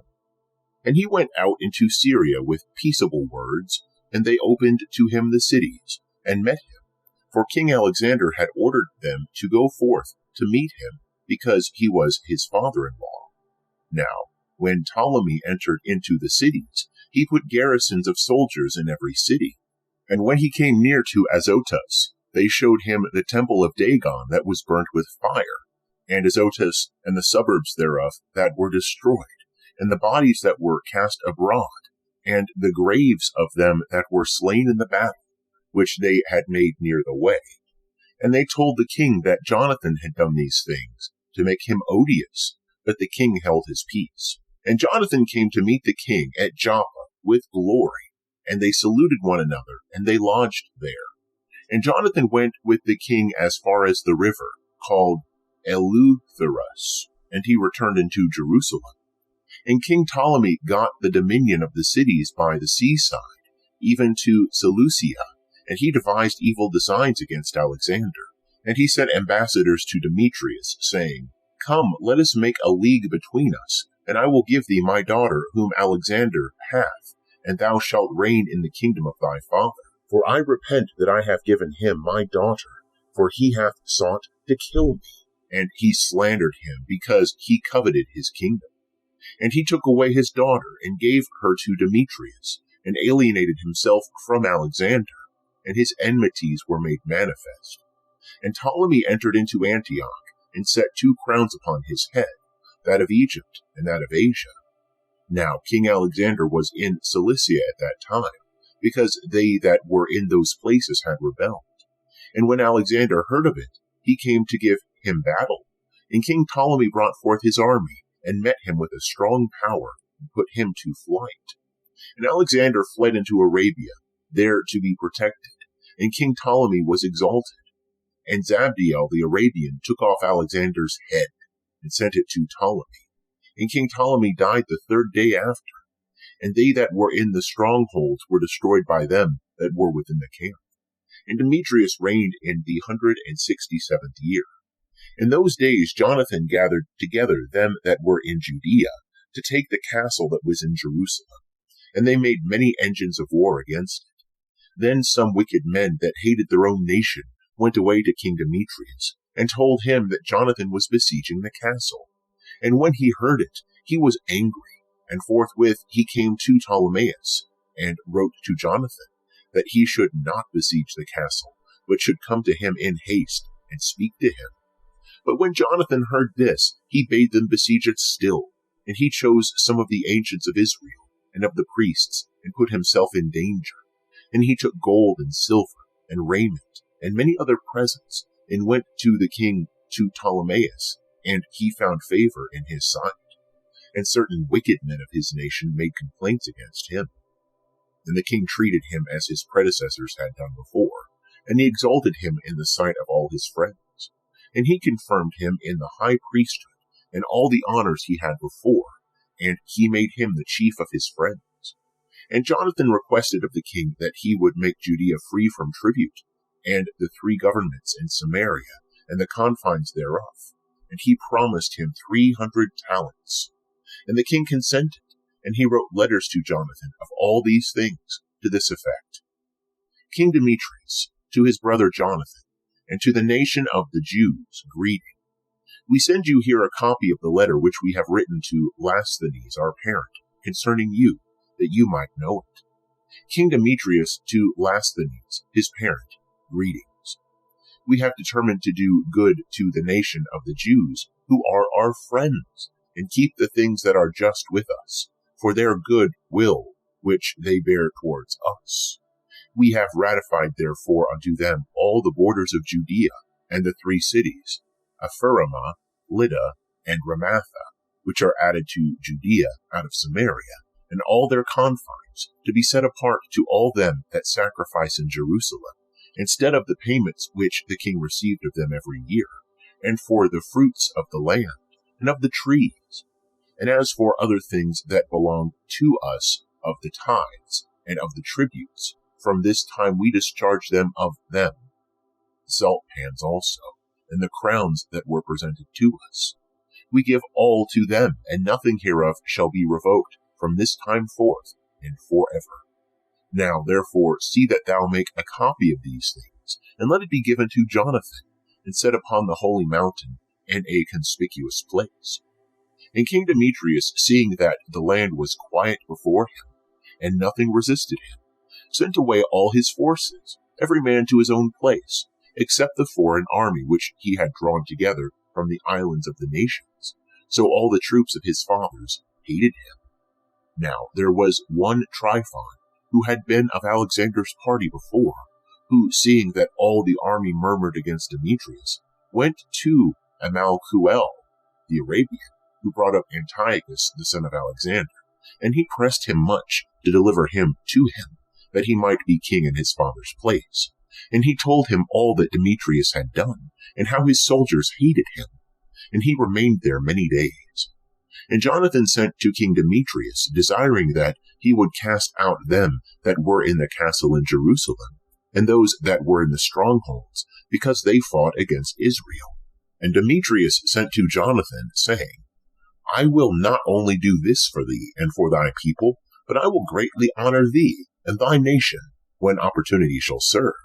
Now therefore thou shalt do well if thou send me men to help me, for all my army is gone from me. And Jonathan sent him 3,000 valiant men to Antioch, and they came to the king, and the king was very glad of their coming. And they that were of the city assembled themselves together, to the number of 120,000 men, and would have killed the king. And the king fled into the palace, and they of the city kept the passages of the city, and began to fight. And the king called the Jews to his assistance, and they came to him all at once. And they all dispersed themselves through the city, and they slew in that day 100,000 men. And they set fire to the city, and got many spoils that day, and delivered the king.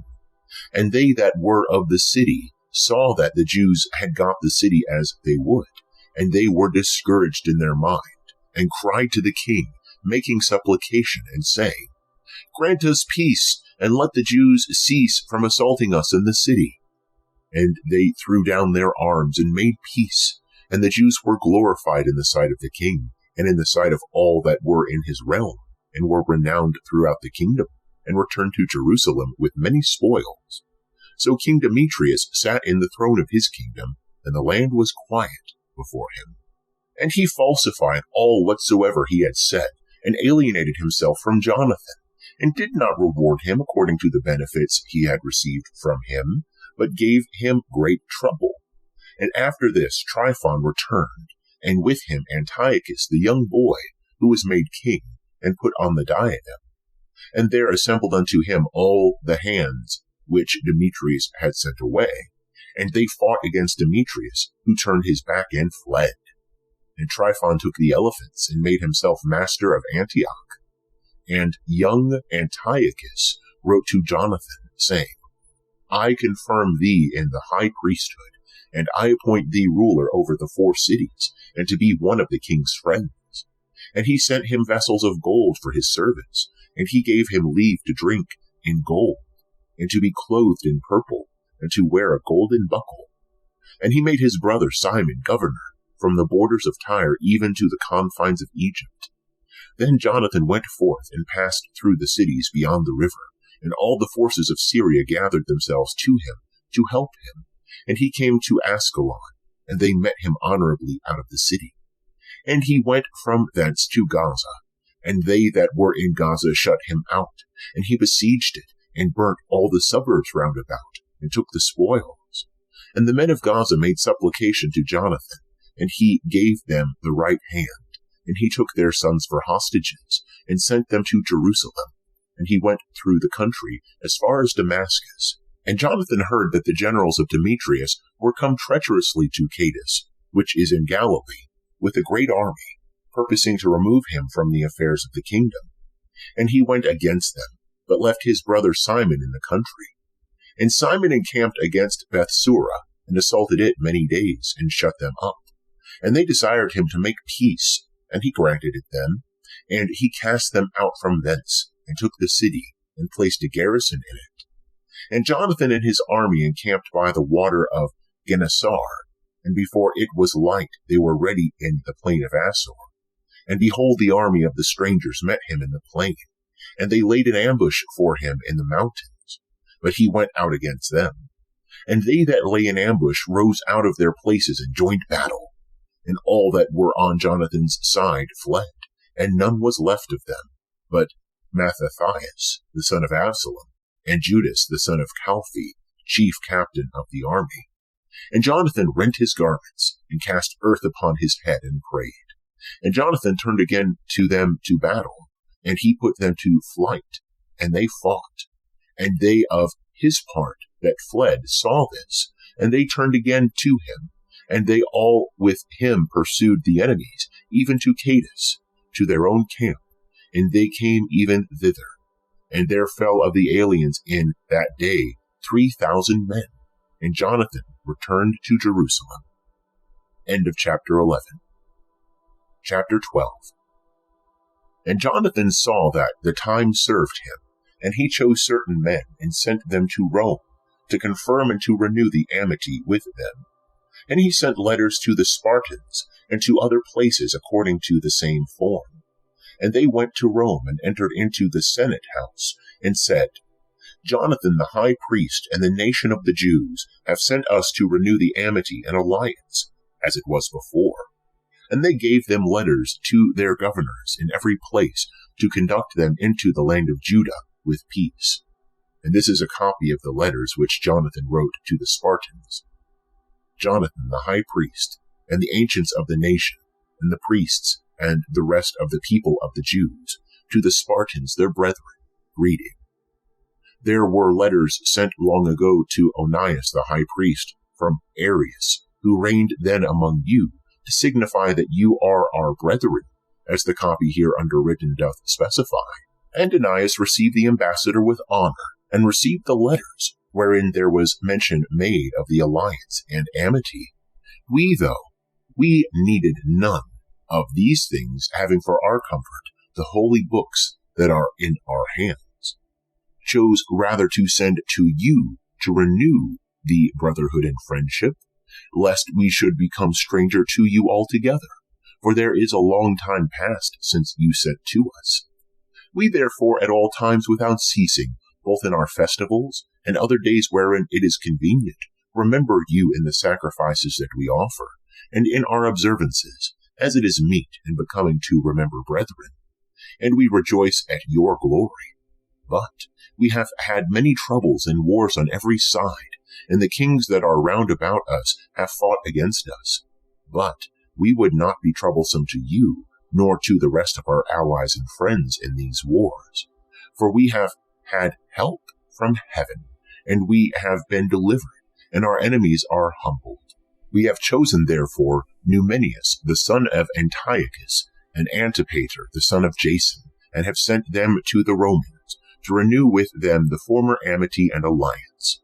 And we have commanded them to go also to you, and salute you, and to deliver you our letters concerning the renewing of our brotherhood.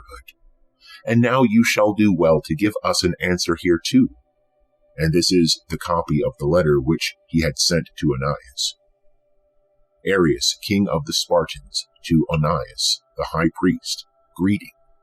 It is found in writing concerning the Spartans and the Jews, that they are brethren, and that they are of the stock of Abraham. And now since this is come to our knowledge, you do well to write to us of your prosperity. And we also have written back to you, that our cattle and our possessions are yours, and yours ours. We therefore have commanded that these things should be told you. Now Jonathan heard that the generals of Demetrius were come again with a greater army than before to fight against him. So he went out from Jerusalem and met them in the land of Amath, for he gave them no time to enter into his country. And he sent spies into their camp, And they came back and brought him word that they designed to come upon them in the night. And when the sun was set, Jonathan commanded his men to watch, and to be in arms all night long, ready to fight. And he set sentinels round about the camp. And the enemies heard that Jonathan and his men were ready for battle, and they were struck with fear and dread in their heart, and they kindled fires in their camp. But Jonathan and they that were with him knew it not till the morning, for they saw the lights burning. And Jonathan pursued after them, but overtook them not, for they had passed the river Eleutherus. And Jonathan turned upon the Arabians, that are called Zabadeans, and he defeated them, and took the spoils of them. And he went forward, and came to Damascus, and passed through all that country. Simon also went forth, and came as far as Ascalon, and the neighboring fortresses, and he turned aside to Joppa, and took possession of it. For he heard that they designed to deliver the whole to them that took part with Demetrius, and he put a garrison there to keep it. And Jonathan came back and called together the ancients of the people, and he took a resolution with them to build fortresses in Judea, and to build up walls in Jerusalem, and raise a mount between the castle and the city, to separate it from the city, that so it might have no communication, and that they might neither buy nor sell. And they came together to build up the city, for the wall that was upon the brook towards the east was broken down. And he repaired that which is called Caphetetha. And Simon built Adiada and Sapphila, and fortified it, and set up gates and bars.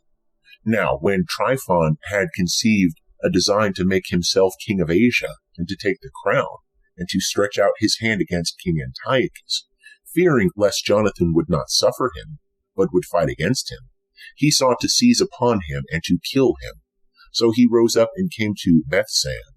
And Jonathan went out to meet him with 40,000 men chosen for battle, and came to Bethsan. Now when Tryphon saw that Jonathan came with a great army, he durst not stretch forth his hand against him, but received him with honor, and commended him to all his friends, and gave him presents, and he commanded his troops to obey him as himself. And he said to Jonathan, Why hast thou troubled all the people, whereas we have no war? Now therefore send them back to their own houses, and choose thee a few men that may be with thee, and come with me to Ptolemais, and I will deliver it to thee, and the rest of the strongholds, and the army, and all that have any charge, and I will return and go away, for this is the cause of my coming. And Jonathan believed him, and did as he said, and sent away his army, and they departed into the land of Judah. But he kept with him 3,000 men, of whom he sent 2,000 into Galilee, and 1,000 went with him. Now, as soon as Jonathan entered into Ptolemais, they of Ptolemais shut the gates of the city, and took him, and all them that came in with him they slew with the sword.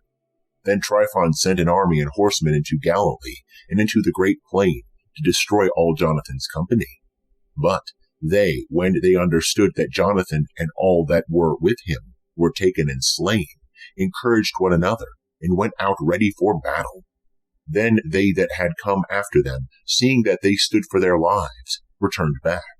Whereupon they all came peaceably into the land of Judah, and they bewailed Jonathan, and them that had been with him exceedingly.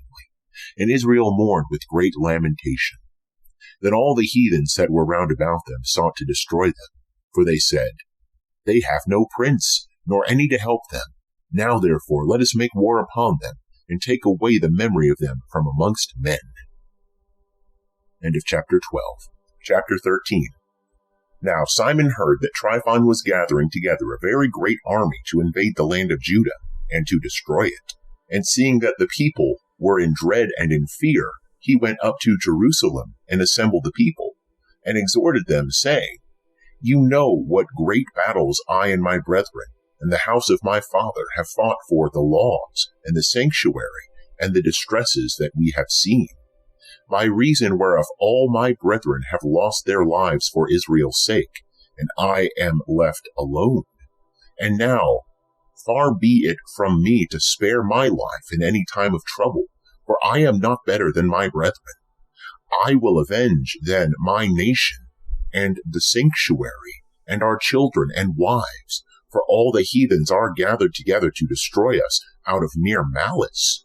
And the spirit of the people was enkindled as soon as they heard these words. And they answered with a loud voice, saying, Thou art our leader in the place of Judas and Jonathan thy brother. Fight thou our battles, and we will do whatsoever thou shalt say to us. So gathering together all the men of war, he made haste to finish all the walls of Jerusalem, and he fortified it round about. And he sent Jonathan the son of Absalom, and with him a new army into Joppa, and he cast out them that were in it, and himself remained there. And Tryphon removed from Ptolemais with a great army to invade the land of Judah, and Jonathan was with him in custody. But Simon pitched in Addis, over against the plain. And when Tryphon understood that Simon was risen up in the place of his brother Jonathan, and that he meant to join battle with him, he sent messengers to him, saying, We have detained thy brother Jonathan for the money that he owed in the king's account, by reason of the affairs which he had the management of. But now send 100 talents of silver, and his 2 sons for hostages, that when he is set at liberty, he may not revolt from us, and we will release him. Now Simon knew that he spoke deceitfully to him. Nevertheless, he ordered the money and the children to be sent, lest he should bring upon himself a great hatred of the people of Israel, who might have said, Because he sent not the money and the children, therefore is he lost. So he sent the children and the 100 talents, and he lied, and did not let Jonathan go. And after this, Tryphon entered within the country, to destroy it. And they went about by the way that leadeth to Ador, and Simon and his army marched to every place whithersoever they went. And they that were in the castle sent messengers to Tryphon, that he should make haste to come through the desert, and send them victuals. And Tryphon made ready all his horsemen to come that night. But there fell a very great snow, and he came not into the country of Galaad. And when he approached to Bascama, he slew Jonathan and his sons there. And Tryphon returned and went into his own country. And Simon sent and took the bones of Jonathan his brother, and buried them in Modin, the city of his fathers. And all Israel bewailed him with great lamentation, and they mourned for him many days. And Simon built over the sepulchre of his father and of his brethren a building lofty to the sight, of polished stone behind and before. And he set up 7 pyramids, one against another, for his father, and his mother, and his 4 brethren. And round about these he set great pillars, and upon the pillars arms, for a perpetual memory, and by the arms ships carved, which might be seen by all that sailed on the sea. This is the sepulchre that he made in Modin, even unto this day. But Tryphon, when he was upon a journey with the young king Antiochus, treacherously slew him. And he reigned in his place, and put on the crown of Asia, and brought great evils upon the land. And Simon built up the strongholds of Judea, fortifying them with high towers and great walls, and gates and bars, and he stored up victuals in the fortresses. And Simon chose men, and sent to King Demetrius, to the end that he should grant an immunity to the land, for all that Tryphon did was to spoil. And King Demetrius, in answer to this request, wrote a letter in this manner. King Demetrius, to Simon, the high priest, and friend of kings, and to the ancients, and to the nation of the Jews, greeting. The golden crown and the palm which you sent we have received, and we are ready to make a firm peace with you, and to write to the king's chief officers to release you the things that we have released. For all that we have decreed in your favor shall stand in force. The strongholds that you have built shall be your own. And as for any oversight or fault committed unto this day, we forgive it, and the crown which you owed. And if any other thing were taxed in Jerusalem, now let it not be taxed. And if any of you be fit to be enrolled among ours, let them be enrolled, and let there be peace between us.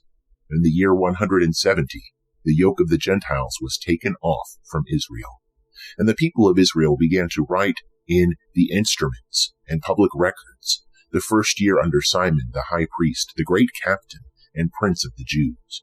In those days Simon besieged Gaza, and camped round about it, and he made engines, and set them to the city, and he struck one tower and took it. And they that were within the engine leapt into the city, and there was a great uproar in the city. And they that were in the city went up, with their wives and children upon the wall, with their garments rent, and they cried with a loud voice, beseeching Simon to grant them peace.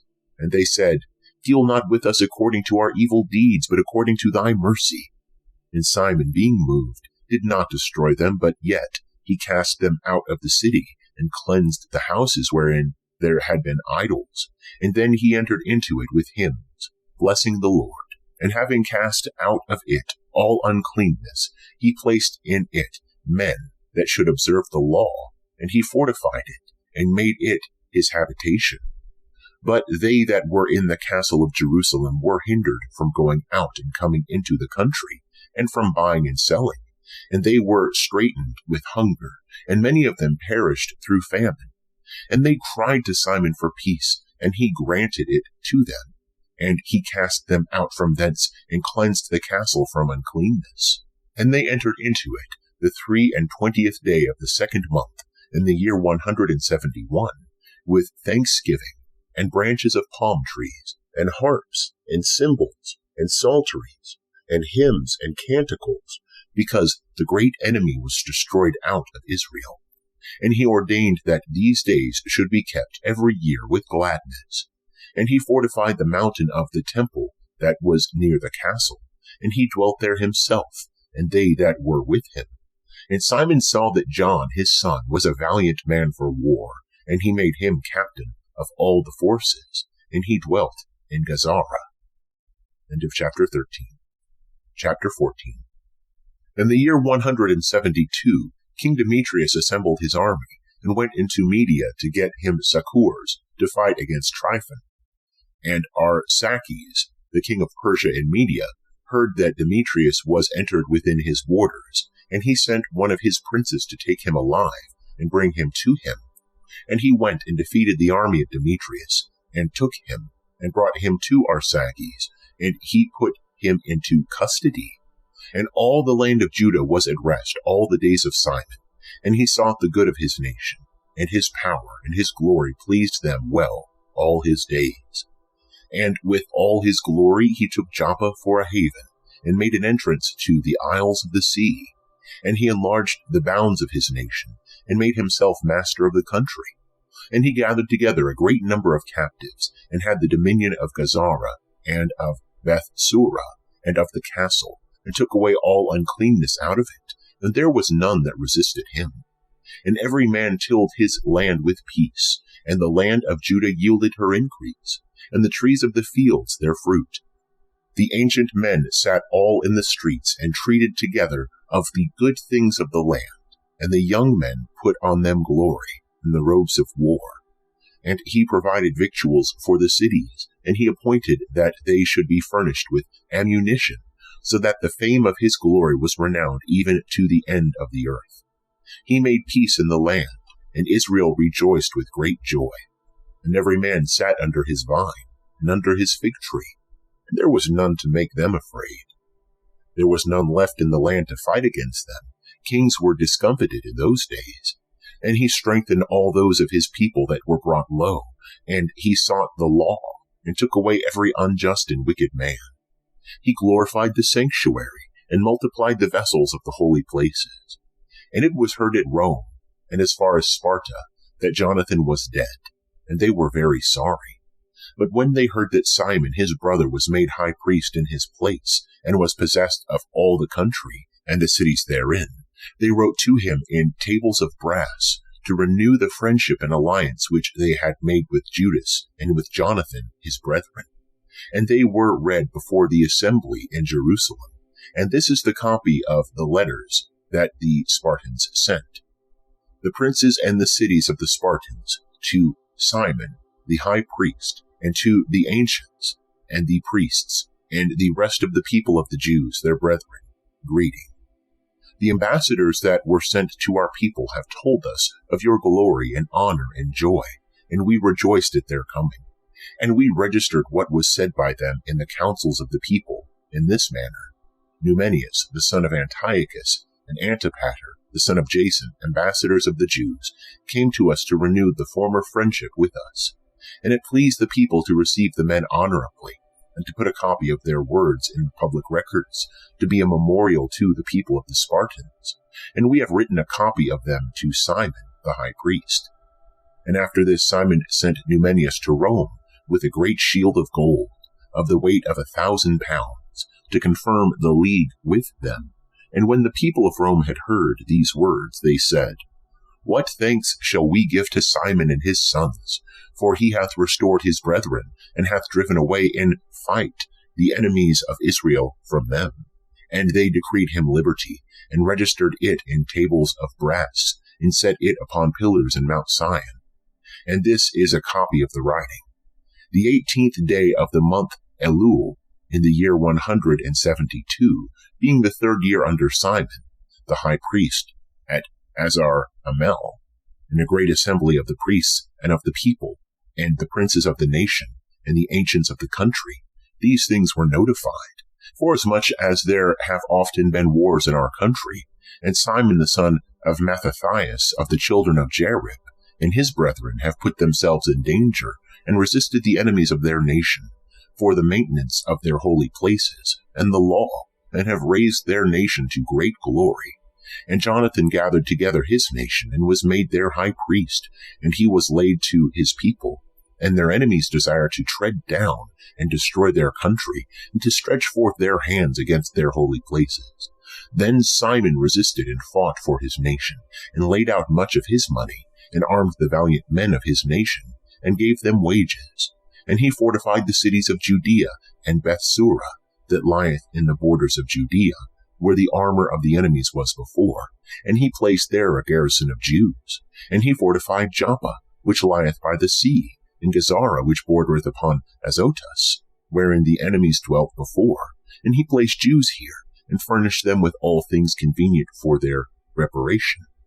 And the people, seeing the acts of Simon, and to what glory he meant to bring his nation, made him their prince and high priest, because he had done all these things, and for the justice and faith which he kept to his nation, and for that he sought by all means to advance his people.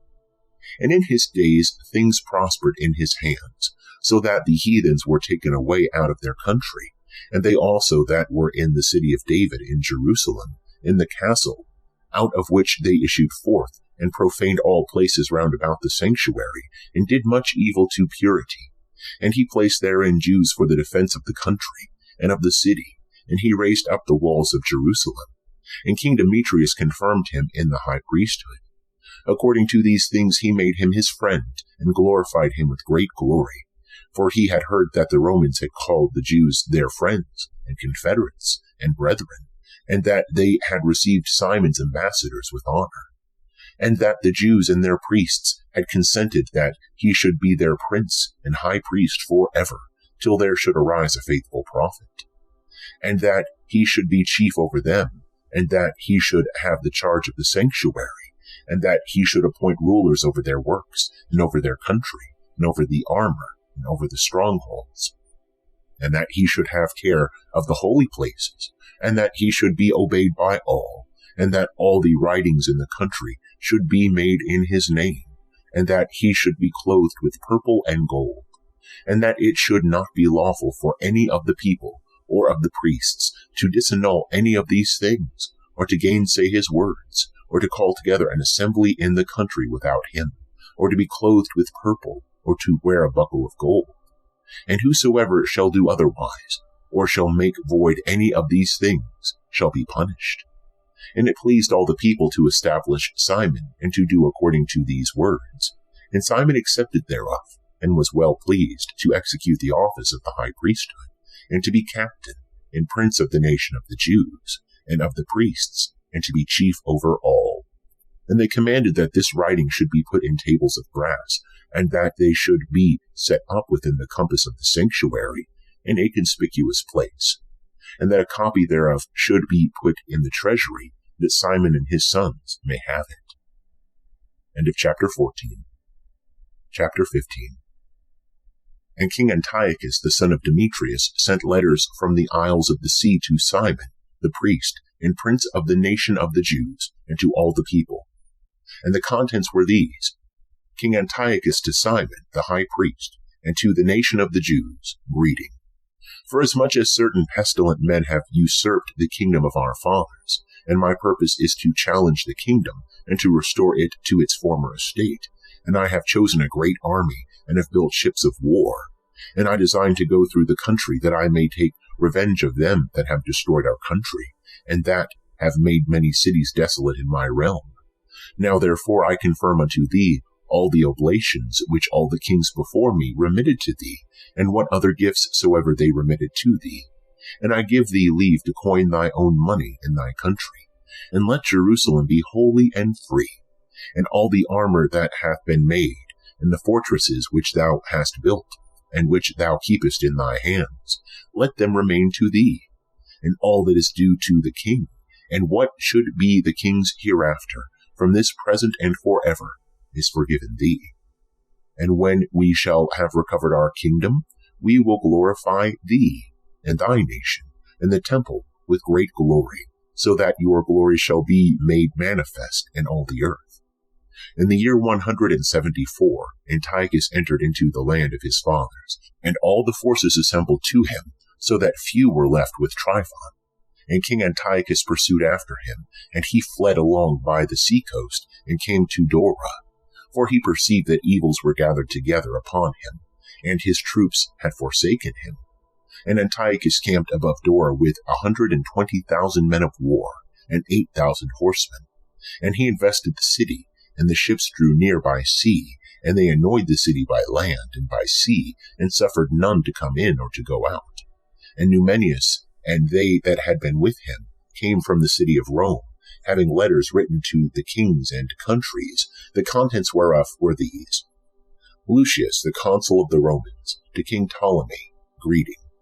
The ambassadors of the Jews, our friends, came to us to renew the former friendship and alliance, being sent from Simon the high priest and the people of the Jews. And they brought also a shield of gold of 1,000 pounds.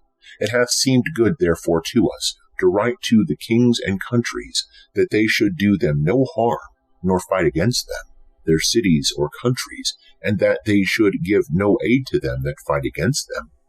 And it hath seemed good to us to receive the shield of them. If therefore any pestilent men are fled out of their country to you, deliver them to Simon the high priest, that he may punish them according to their law. These same things were written to King Demetrius, and to Attalus, and to Ariarthes, and to Arsaces, and to all the countries, and to Lampsacus, and to the Spartans, and to Delos, and Mindus, and Sicyon, and Caria, and Samus, and Pamphylia, and Lycia, and Alicarnassus, and Cos, and Side, and Aratus, and Rhodes, and Phasaelis, and Gortyna, and Nidus, and Cyprus, and Cyrene. And they wrote a copy thereof to Simon the high priest, and to the people of the Jews. But King Antiochus moved his camp to Dora the second time, assaulting it continually, and making engines, and he shut up Tryphon, that he could not go out. And Simon sent to him 2,000 chosen men to aid him, silver also and gold, and abundance of furniture, and he would not receive them, but broke all the covenant that he had made with him before, and alienated himself from him. And he sent to him Athenobius, one of his friends, to treat with him, saying, You hold Joppa and Gazara, and the castle that is in Jerusalem, which are cities of my kingdom. Their borders you have wasted, and you have made great havoc in the land, and have got the dominion of many places in my kingdom. Now therefore deliver up the cities that you have taken, and the tributes of the places whereof you have gotten the dominion, without the borders of Judea. But if not, give me for them 500 talents of silver, and for the havoc that you have made, and the tributes of the cities, other 500 talents, or else we will come and fight against you. So Athenobius, the king's friend, came to Jerusalem, and saw the glory of Simon, and his magnificence, in gold and silver, and his great equipage. And he was astonished, and told him the king's words. And Simon answered him, and said to him, We have neither taken other men's land, neither do we hold that which is other men's, but the inheritance of our fathers, which was for some time unjustly possessed by our enemies. But we, having opportunity, claim the inheritance of our fathers. And as to thy complaints concerning Joppa and Gazara, they did great harm to the people and to our country. Yet for these we will give 100 talents. And Athenobius answered him not a word, but returning in a rage to the king, made report to him of these words, and of the glory of Simon, and of all that he had seen. And the king was exceeding angry. And Tryphon fled away by ship to Orthosius. And the king appointed Cendebeus captain of the sea coast, and gave him an army of footmen and horsemen. And he commanded him to march with his army towards Judea. And he commanded him to build up Gedor, and to fortify the gates of the city, and to war against the people. But the king himself pursued after Tryphon. And Cendebeus came to Jamnia, and began to provoke the people, and to ravage Judea, and to take the people prisoners, and to kill, and to build Gedor. And he placed there horsemen and an army, that they might issue forth and make incursions upon the ways of Judea, as the king had commanded him. End of chapter 15. Chapter 16. Then John came up from Gazara, and told Simon his father what Cendebeus had done against their people. And Simon called his 2 eldest sons, Judas and John, and said to them, I and my brethren and my father's house have fought against the enemies of Israel from our youth even to this day. And things have prospered so well in our hands that we have delivered Israel oftentimes. And now I am old, but be you instead of me and my brethren, and go out and fight for our nation, and the help from heaven be with you. Then he chose out of the country 20,000 fighting men and horsemen, and they went forth against Cendebeus, and they rested in Modin. And they arose in the morning, and went into the plain, and behold, a very great army of footmen and horsemen came against them, and there was a running river between them. And he and his people pitched their camp over against them, and he saw that the people were afraid to go over the river. So he went over first. Then the men, seeing him, passed over after him. And he divided the people, and set the horsemen in the midst of the footmen. But the horsemen of the enemies were very numerous. And they sounded the holy trumpets, and Cendebeus and his army were put to flight. And there fell many of them wounded, and the rest fled into the stronghold. At that time Judas, John's brother, was wounded, but John pursued after them till he came to Cedron, which he had built. And they fled even to the towers that were in the fields of Azotus, and he burnt them with fire. And there fell of them 2,000 men, and he returned into Judea in peace. Now Ptolemy the son of Abobus was appointed captain in the plain of Jericho, and he had abundance of silver and gold, for he was son-in-law of the high priest. And his heart was lifted up, and he designed to make himself master of the country. And he purposed treachery against Simon and his sons, to destroy them. Now Simon, as he was going through the cities that were in the country of Judea, and taking care for the good ordering of them, went down to Jericho, he and Mattathias and Judas his sons, in the year 177, the 11th month. The same is the month Sabaoth. And the son of Abobus received them deceitfully into a little fortress that is called Doke, which he had built, and he made them a great feast, and hid men there. And when Simon and his sons had drunk plentifully, Ptolemy and his men rose up, and took their weapons, and entered into the banqueting place, and slew him and his 2 sons, and some of his servants. And he committed a great treachery in Israel, and rendered evil for good. And Ptolemy wrote these things, and sent to the king, that he should send him an army to aid him, and he would deliver him the country, and their cities and tributes. And he sent others to Gazara to kill John, and to the tribunes he sent letters to come to him, and that he would give them silver and gold and gifts. And he sent others to take Jerusalem, and the mountain of the temple. Now one running before told John in Gazara that his father and his brethren were slain, and that he hath sent men to kill thee also. But when he heard it, he was exceedingly afraid, and he apprehended the men that came to kill him, and he put them to death, for he knew that they sought to make him away. And as concerning the rest of the acts of John and his wars, and the worthy deeds which he bravely achieved, and the building of the walls which he made, and the things that he did, behold, these are written in the book of the days of his priesthood, from the time that he was made high priest after his father. End of 1 Maccabees.